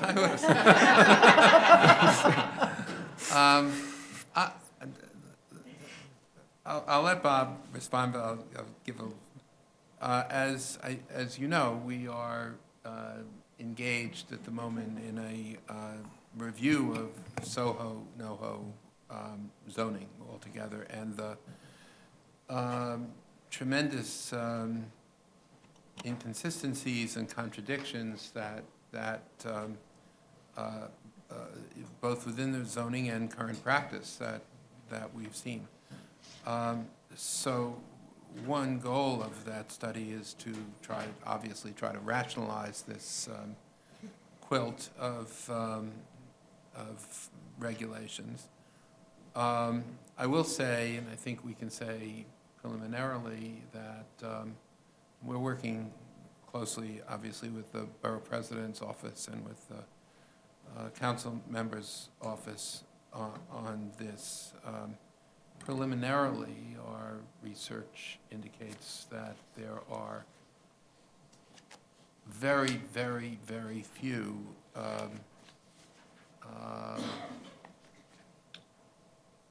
remotely manufacturing uses on the ground floor in Soho and NoHo. I don't know if we know yet what the breakdown is between the conforming other uses and the legally conforming other uses that have gone through the marketing process, and the non-conforming uses that have, or the currently illegal uses that have not gone through the marketing process. Bob, do we know that?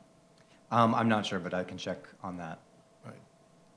And I realize it's a huge undertaking to even be able to put that kind of portfolio together.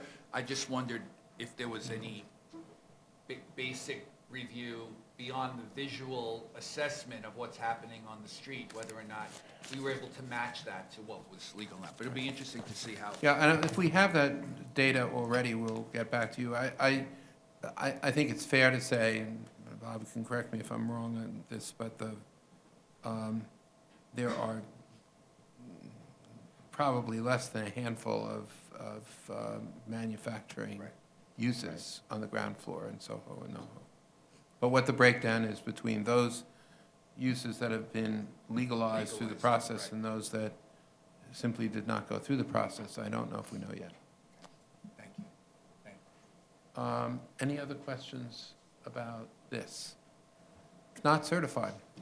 Okay, now, let's go to item number 5, a proposed zoning text amendment to facilitate automobile repair and delivery, 625 West 57th Street.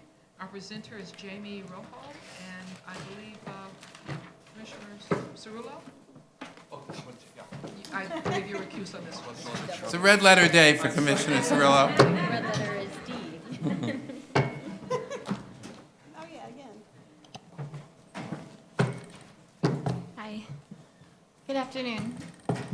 So this project here is for 625 West 57th Street. Just a little bit of a project overview, the applicant is proposing a text amendment to locate an automobile showroom with an associated automobile repair and vehicles for delivery within the ground floor of the Pyramid Building, which is also known as the VIA Building. Currently, automobile showroom and sales are permitted as of right, and the applicant is proposing a text amendment to zoning resolution section 96-34 and to appendix A of Article 9, Chapter 6, which is in the Special Clinton District map area C12, to allow for automobile repair and preparation of vehicles in the delivery room in conjunction with the showroom. There have been several prior land use approvals affecting the development project that range, that date back from 2001 with the most current approval in 2014. In 2001, the City Planning Commission approved a zoning map amendment, rezoning an MT3 zoning district to C47.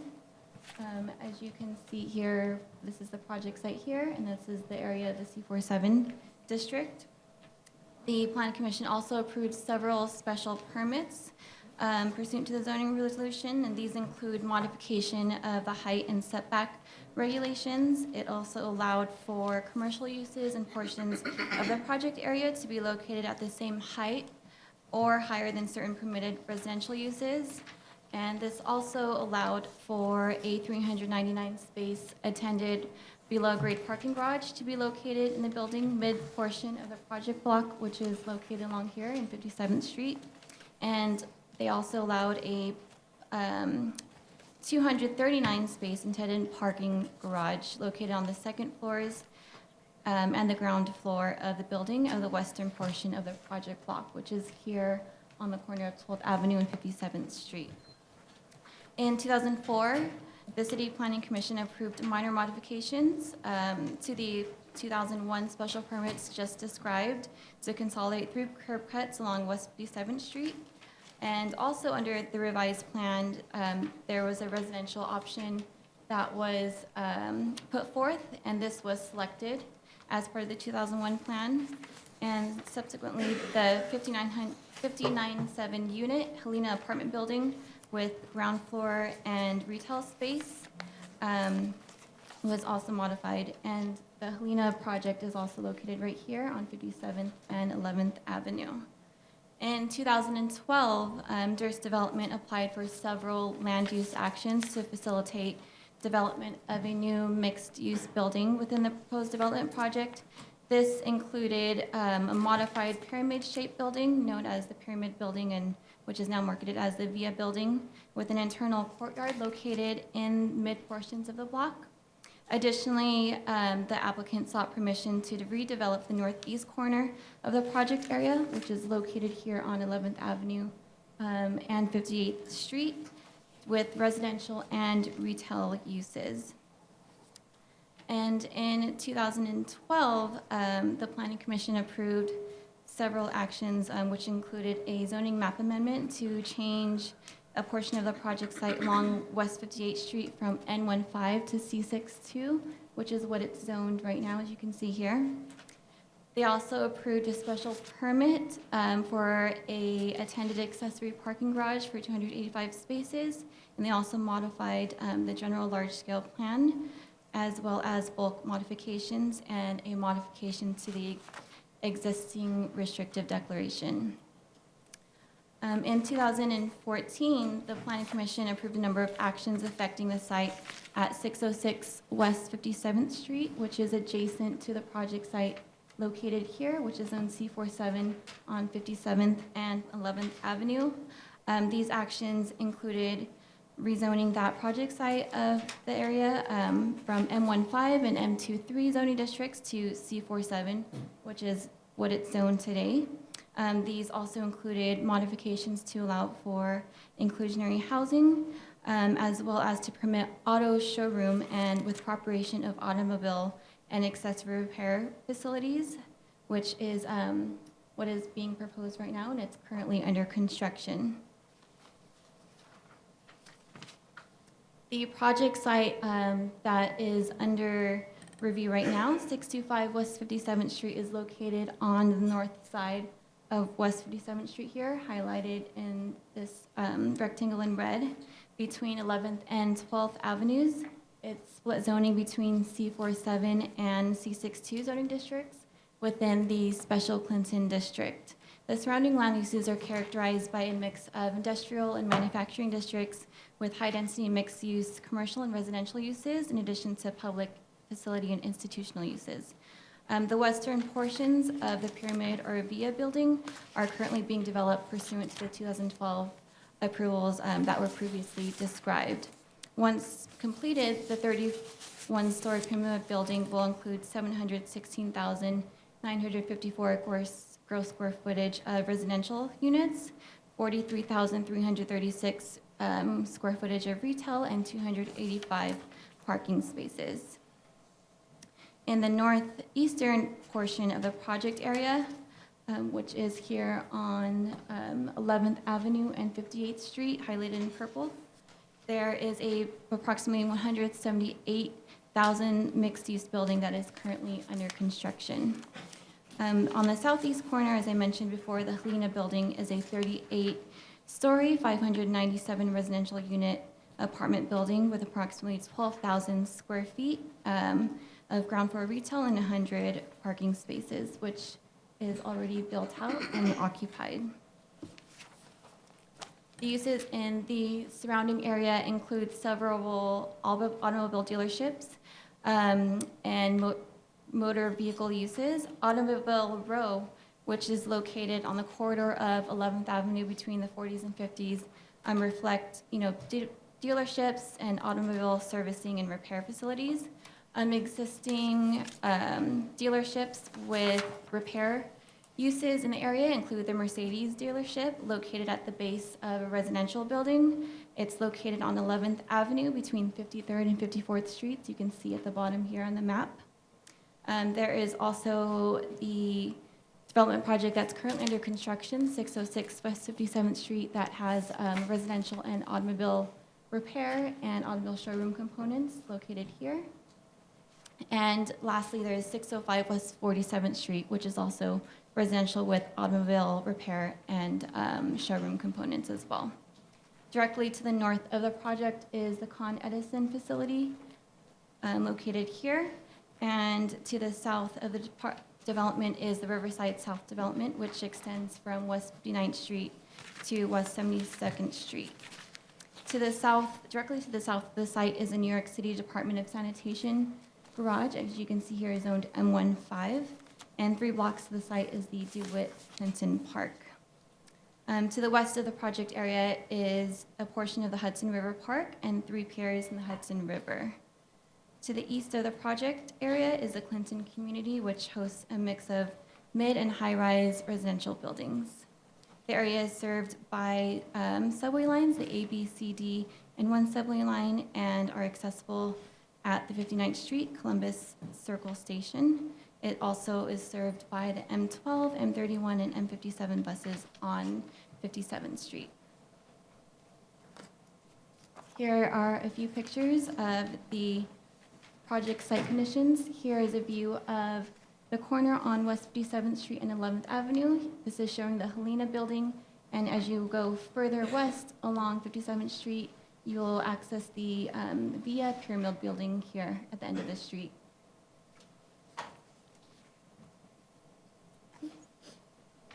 Here are just a few other views. On the other side of 57th Street along 12th Avenue, here's a better view of what the Pyramid building is looking like. And as mentioned earlier in the presentation, the automobile showroom with repairs function will be located on the ground floor here. So here is the project site ground floor plan, just an overall ground floor plan here. I will go to a zoomed in version. So the automobile repair and storage is going to be 15,000 square feet located in the center of the space. And overall, there will be 35,000 square feet of automobile showroom as highlighted here. Access to the showroom will be provided by an existing curb cut on West 58th Street. There are existing loading docks located here that are required for the project and will be located for, will be required for the existing or the proposed automobile, what is it? Automobile, not the repair and storage, but the showroom. And that concludes the presentation. I'm here for any questions that you guys may have. Any questions for Jamie? Ms. Efron? I wasn't on the commission when the report was issued, so I read it trying to figure out what the tone was. And there are several paragraphs on pages 271 and 272, for you other commissioners who were on the commission at that point, that talk about the importance of retail, or the retail to this project on 57th Street and 58th Street. So it seems, I assume we'll hear more from the community about how important that is or isn't still, but it seems to me that even though 12th Avenue is not specifically referenced as important to the retail, the fact that it cuts over into so much of 57th Street in particular, which is, it seems to be the street of greater need for retail than 58th Street, which already has loading docks and things blocking it, seems pretty important to this project.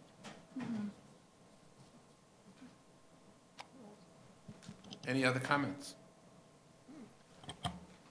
Okay, this will be referred out to community board. Is community board 5? Four. And we'll see what the reaction is. Thank you, Jamie. Thank you.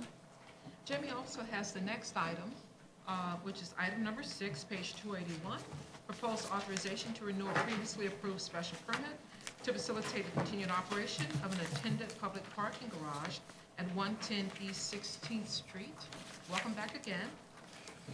And this is item number 6, page 281. 110 East 16th Street.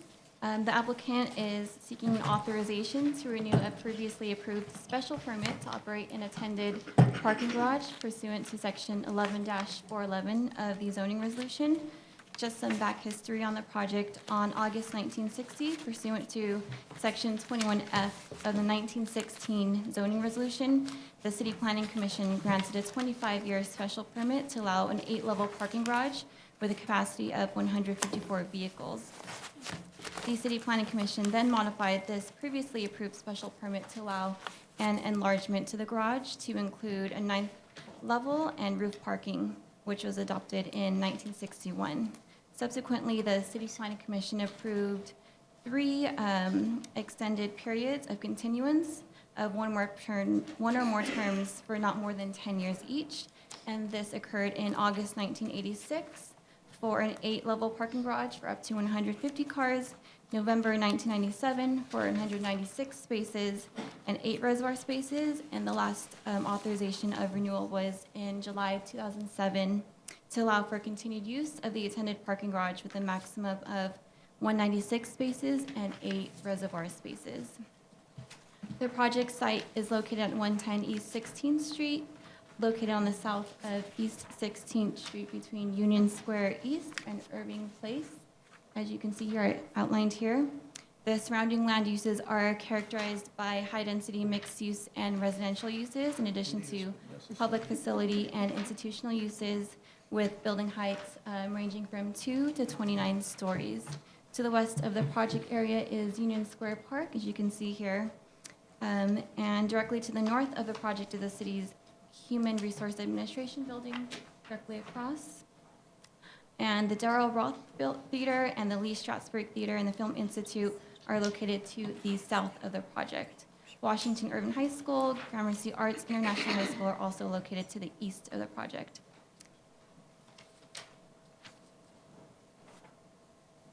The project site contains a lot area of 6,660 square feet with a frontage of approximately 65 feet along East 16th Street. Here is East 16th Street here. Bounded by Union Square East to the west and Irving Place to the east. There is an approximately 80-foot, 9-story public parking garage on the development. Currently, the garage contains 196 spaces with 8 reservoir spaces. The reservoir spaces are located, as you can see, labeled R as you enter the garage here. Vehicles enter the garage with a 10-foot wide access lanes containing the reservoir cars you can see here. The garage operates 24 hours a day with a vehicle attendant, and approximately 120 spaces are rented on a monthly basis. The cars travel between the floors by a vehicle attendant with 2 vehicle elevators located at the rear of the garage. In connection with the proposed renewal application, 25 bicycle spaces would be provided, as you can see, also located at the rear on the second floor plan. And the existing curb cut would be narrowed to 35 feet to centralize access. There will be no change of use, operation, or capacity for the proposed site as part of this application. And here is just some images of the existing parking garage. This is looking on East 16th Street, and this picture on the left is looking towards Union Square with a parking garage on the left, and another picture of the existing parking garage with the reservoir spaces located in the front. The project site will continue to operate as an attended public parking garage with 196 spaces and 8 reservoir spaces. If this authorization is approved, the special permit will be renewed for another 10 years. I'm here for any questions. Questions for Jamie? Nope. Referred out this time to Community Board 5, 45 days. Thank you, Jamie. Thank you. Commissioners, let's now advance to the future votes post-hearing follow-up discussion. So on May 9th, Monday, May 9th, we have the Oxford Nursing Home, and Connie's here to just walk us through materials that were submitted in response to concerns raised.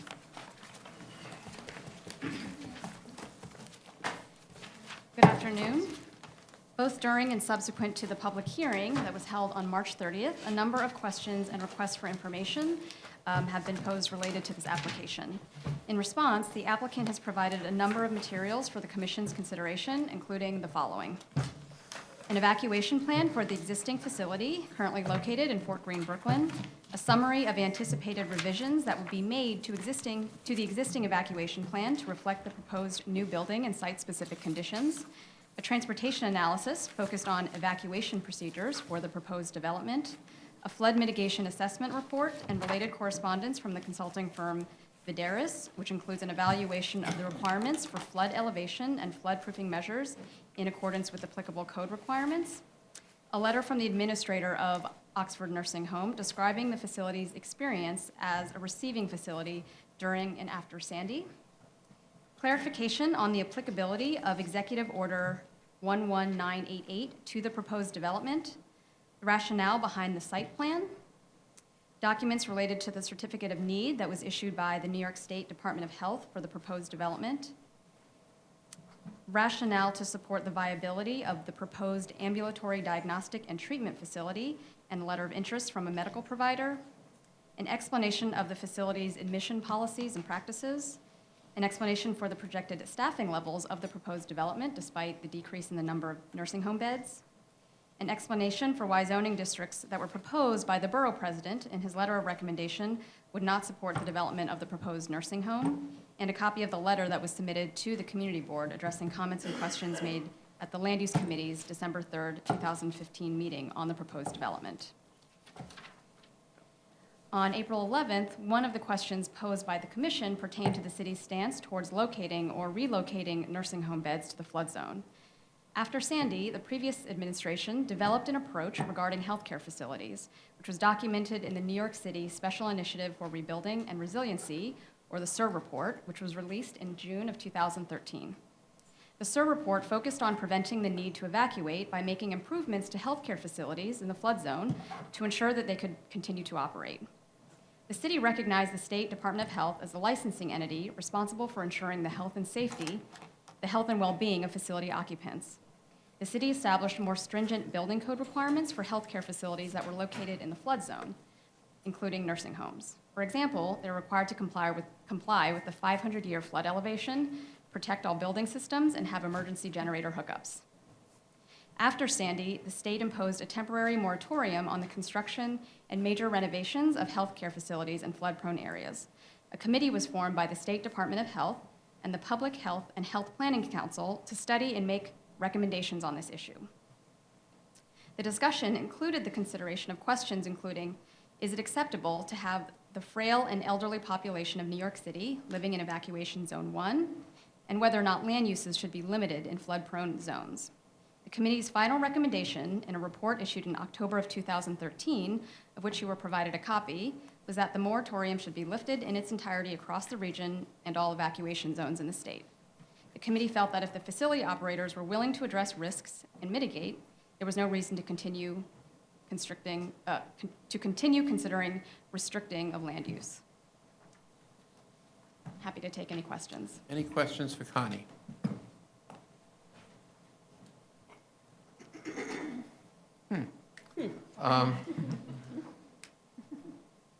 Well, I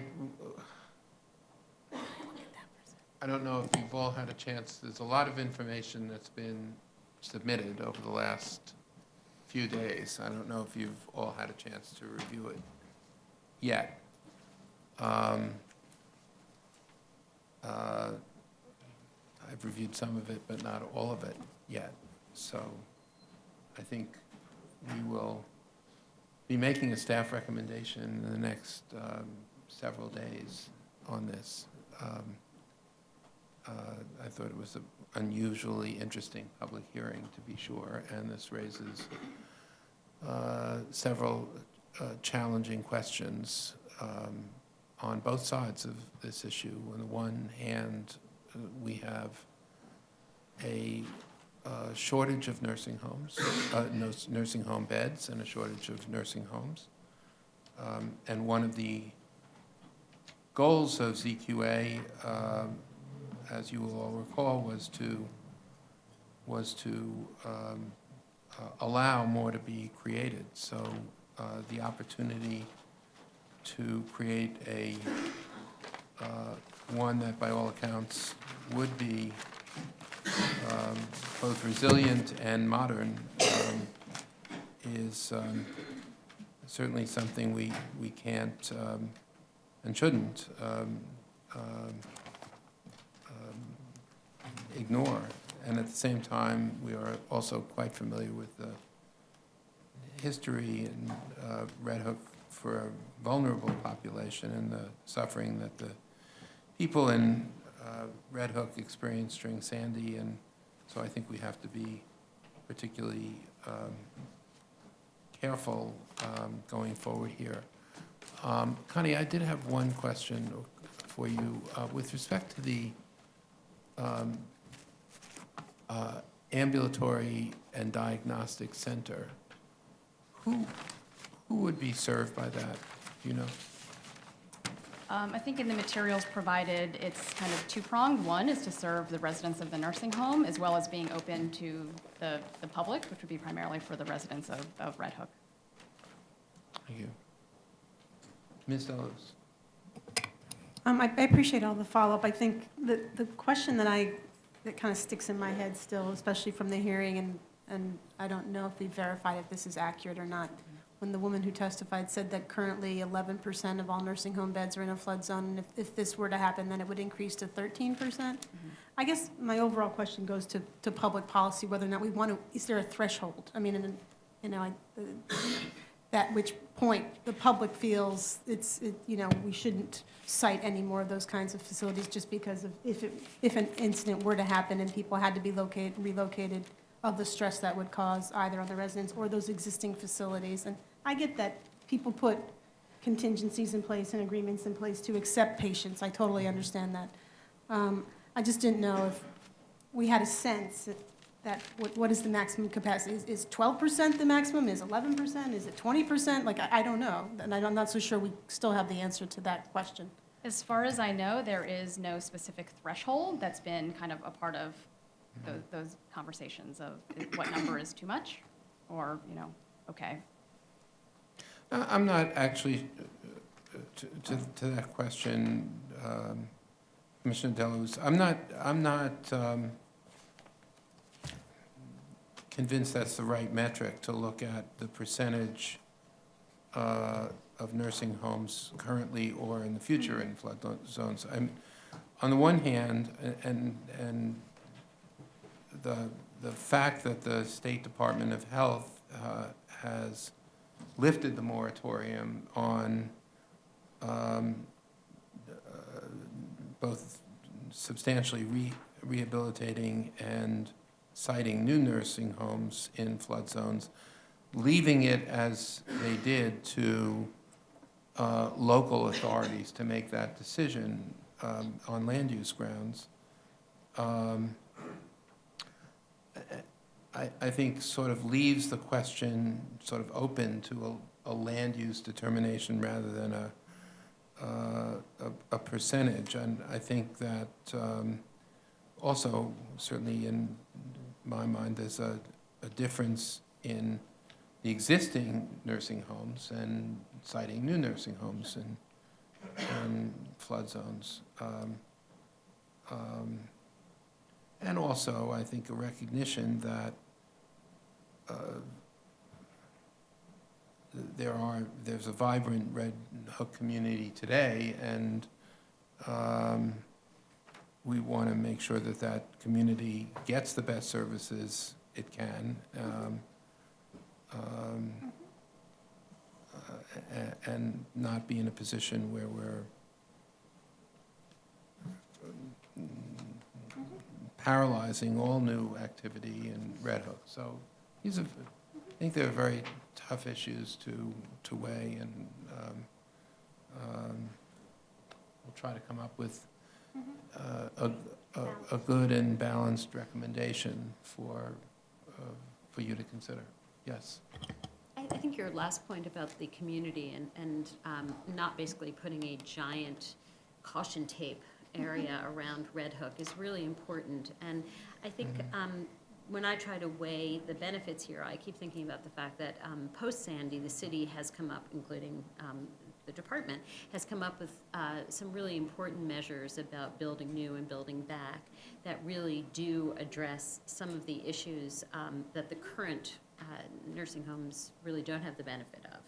And the only lingering question I'm left with is whether those are enough to balance against what happened in Red Hook, which was days and days without power, and weeks without power, and what the capacity is, and whether or not it's appropriate for a land use regulation entity to make determinations about the level of additional power or how generators are maintained over long periods of time. But it seems to me that the technicality of that seems pretty central to this conversation. Yeah, I agree. I think there's a lot to weigh here, both in terms of what we'd be saying on the one hand to the Red Hook community, and on the other hand, our obligation to be reasonably confident that we're not putting a highly vulnerable population into significant danger. So we will try to, this is a particularly interesting matter, and we'll try to circulate a recommendation well in advance of May 9th. Thank you, Connie. Thank you. So on May 11th, we have the following tentatively scheduled for vote, which includes the Greater JFK Business Improvement District. You also received some follow-up correspondence from the applicant on this, and we have Barry here in case you have any questions of him. Any questions for Barry at this point?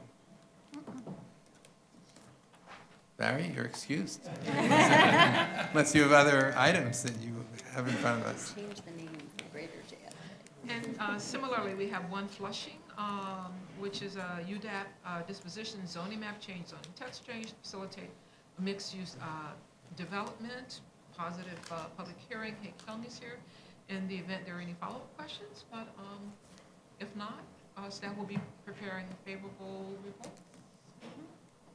Thank you. And now we have 1925 Kent Avenue. You also have you had some additional information given to you in your Friday package with respect to this application. We have Alex here to walk us through. Good afternoon, Chairman and Commissioners. So as you recall, we had a public hearing on April 13th. There were testimony from 18 speakers. 11 were in favor and 7 were in opposition. Testimony in opposition centered around the ongoing oversight and enforcement of the industrial space, the ratio of the required industrial space, the permanent affordability of the industrial space, and then the potential for expansion of opportunities for smaller industrial users in the larger geography. Testimony in favor centered around creating opportunities for new unsubsidized industrial space, growth of the office and industrial space in constrained Brooklyn sites, and then providing realistic opportunities for job growth in North Brooklyn outside of retail, hospitality, and entertainment sectors. As was mentioned, there's a letter from the applicant in your package responding to kind of some of the broad discussion points, but specifically highlighting some details about the environmental questions that were raised. There's a kind of a laundry list of items in that paragraph about design decisions, including LEED Gold standards, and then related to monitoring and then just general sunlighting of information. The applicant has suggested putting a public-facing placard at public entrances and providing public disclosure of tenants, about tenant names, the amount of space, and their location in the building. I'd also like to address some points that were raised about the San Francisco PDR mechanism, which has been discussed during the public review process. So just to kind of provide a little bit more context and a whole view of that model. So in general, San Francisco has a zoning district called PDR1D, and it requires a 33% PDR requirement, which is production, design, and repair for office expansion in that zoning district. Obviously, it's higher than the enhanced business area requirement, but I'd like to talk about a couple of significant differences. First off, the 33% PDR requirement is actually a wider variety of industrial uses. It includes medical offices, art spaces, shared office spaces, things like movie theaters, performance spaces. So it's not as restrictive as the enhanced business area required industrial uses. Another difference is that the San Francisco PDR text doesn't actually require a nonprofit to actually take over or manage the space. that was done through a private agreement between a developer and SF Made, which is a local industrial not-for-profit in San Francisco. And the 33% of that PDR space was actually not handed over. It was technically 13% of the industrial space was handed over to the SF Made group. And it was in a separate building on land that was donated to them by the developer. And then finally, it should be noted that the PDR 1D text that allows this to occur is actually sunsetting next year, June of 2017. And there's only one applicant to apply for this, 100 Hooper Street, which has been discussed often. And they actually have yet to construct or break ground on that facility. And then finally, one more thing, that the San Francisco Planning Department is looking at expanding the PDR scheme in other geographies, in SOMA, if you're familiar with the geography of San Francisco. And they're actually having a lower requirement of between 0.25 and 0.5 FAR for PDR uses in that area. So I just wanted to highlight those kind of differences. So, you know, it is kind of a similar, San Francisco and New York have some similar constraints related to a strong growing economy, a problem which I'm sure a lot of other cities would like to have. But part of San Francisco's issue is that they also have a cap on commercial office space production, annual cap, which kind of also changes the geography of this model and kind of puts the thumb on office space a little bit more. And so if there's other general questions, I'd be more than happy to answer those. Any questions for Alex? Yes, starting with Ms. Efron, then Ms. Ortiz. Thank you for that, and I feel very fortunate to now understand San Francisco's model, but my question is really about the location of the manufacturing space, which is what's triggering the additional office space. And as described to us by the land use lawyer, it seemed as if there was a sense that we'll build it, they'll come, it'll all be fine.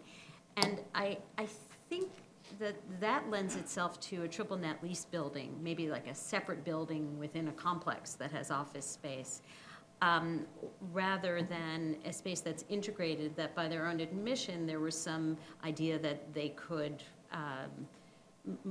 manipulate within the square footage if in fact another tenant needed that space. And I hope I'm not mischaracterizing that.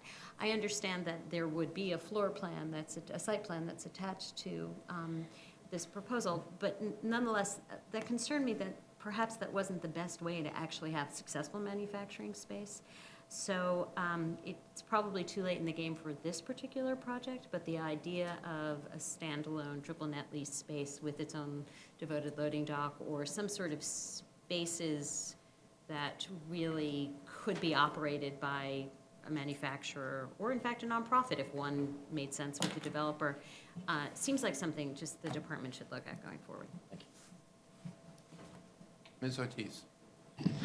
Hi, just a clarification, because I'm not sure if I now understand this. One of the letters we received, which was from a coalition of groups that were against this proposal, they suggested that the proposal preserves the loopholes that allow hotels, mini storage, and other non-industrial uses in industrial areas. Could you sort of speak to that issue, and is that the case?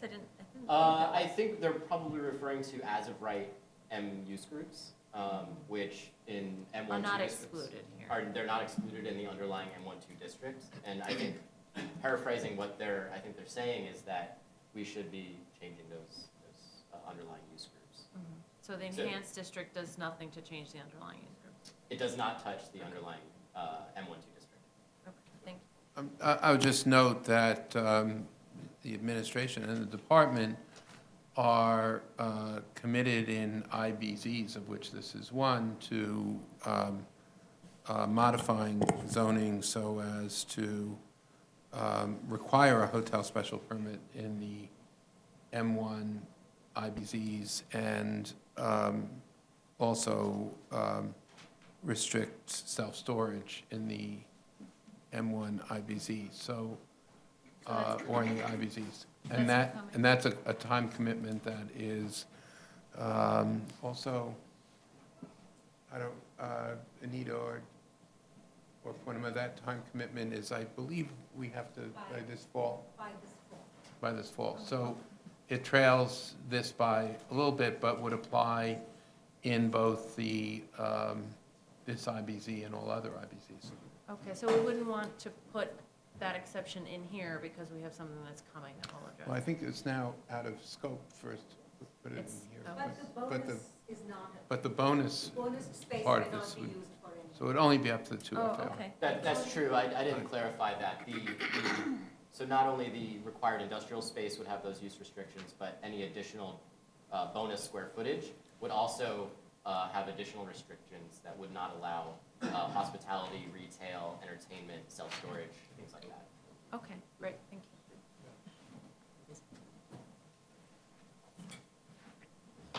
Any other? Ms. Delos? I just wanted to follow up on Commissioner Efron's point, which I think is a really, excuse me, an important one about, like, where is the intended manufacturing space within the building, and knowing that helps, I think through how successful it can be.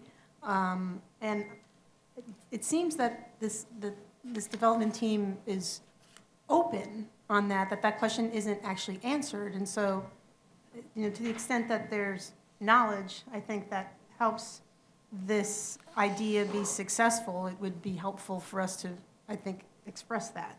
I mean, I guess for me it was, I know there's a variety of light manufacturing uses that could fit into this particular space, but obviously there's certain manufacturing uses, light manufacturing uses, that would be best on the first floor, right? So I'm just wondering if we want to give that some more thought into how specific we are about where those spaces are located, what percentage are located on the first floor versus upper floors and things like that. So part of the application does set in the notice of restriction the actual floor plans, not only for the industrial space, for the entire proposed development, and those are locked in through those special permits. So obviously the discussion is about, I think, where they're actually located, but once they are, whether it's approved or however that it's goes through the public review process, they would be locked in. The square footage would be locked in. Their access to the loading facilities and things like that would be locked in. I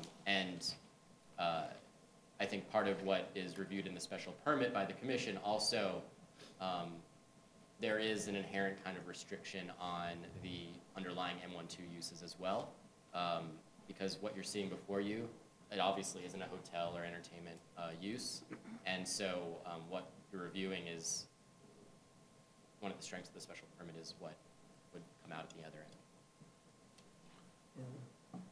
end. Mr. Cantor? Thank you. If I remember correctly, when we discussed this the last time around, the only way that they could not, at that time, tell us where they were going to put what.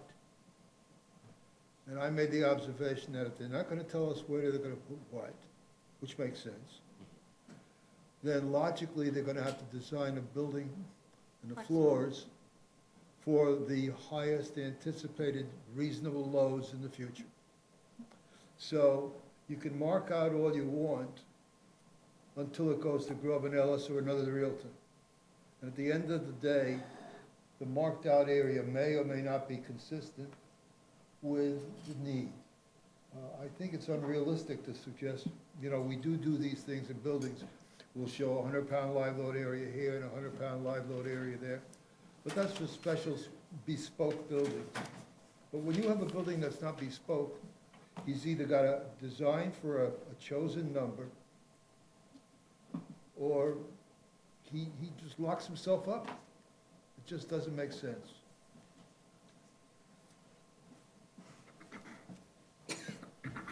Ms. Efron?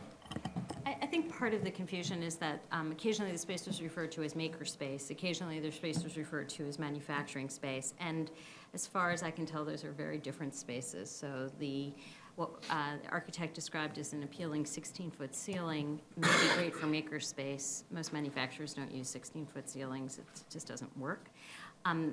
Distribution of power is significantly different for a manufacturer than it would be for a makerspace. So I think these are things that just have to be worked out in the wash. Again, I think it's probably too late for this, but depending on what the department's goals are for what exists there, there are just different requirements. And I think I used the example of public space. There's very detailed descriptions for how many benches, how many feet of planters we have when we give a bonus for a privately owned public space. And maybe in the future, if there is bonus zoning for manufacturing, some of those details, depending on the needs or desires of the outcome, need to be further worked on.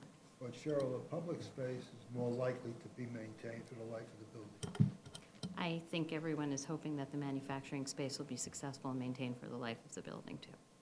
Well, then I guess my position is still the same. They can't tell us where they're gonna put manufacturing.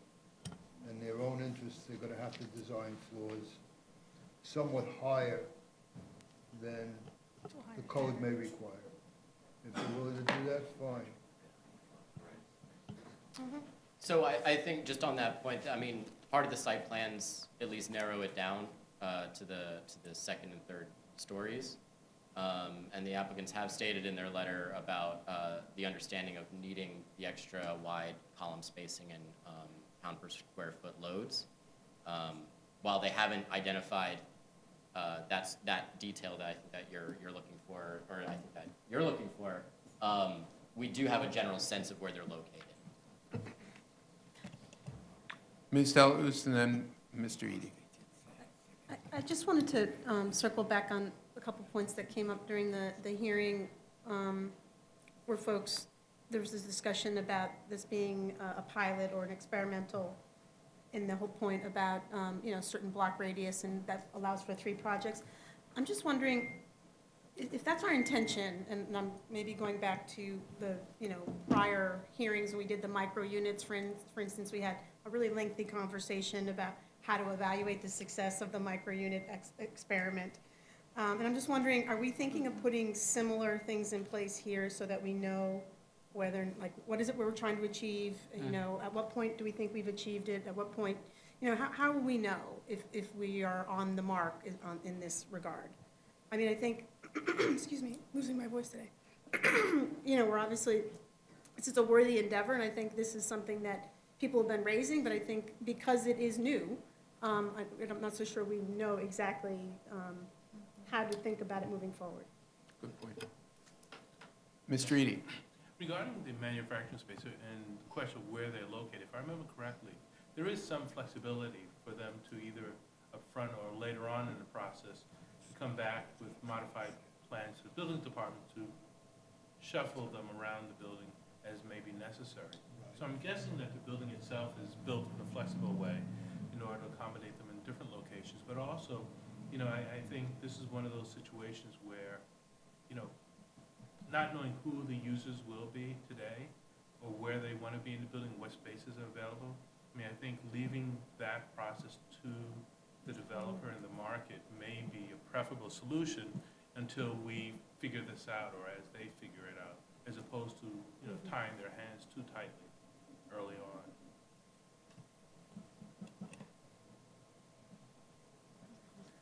on. Any other comments, questions? Hearing none. Thank you, Alex. Thank you. So also on May 11th, we have the East New York Savings Bank, which has been designated by LPC, and staff will be preparing a favorable resolution. We haven't, we're unaware of any conflicts with the zoning resolution, projected public improvements or plans for the area. This is in Community District 8.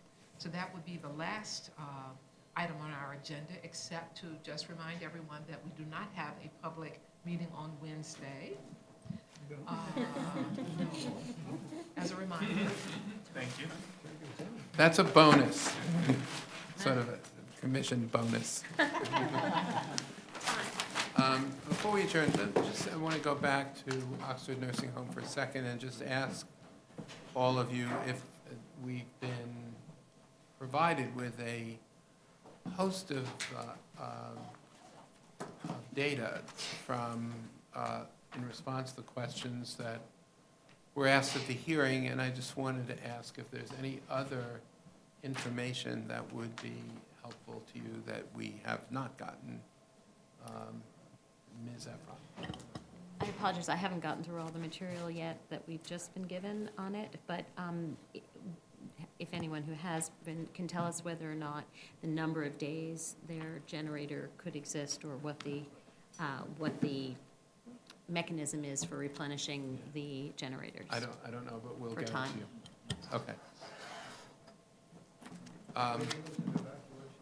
What? They did. They did, Yeah. yes. We got the plan, but I think it They was did. convention. Okay, Madam Secretary, is there any other matter to come before us today? No, Mr. Chair. So with that, we will see you on May 9th, and you will be hearing from us and getting some information before then. It's a long break. Thank you all. Enjoy the day. Birthday, so she- Cupcake season, right?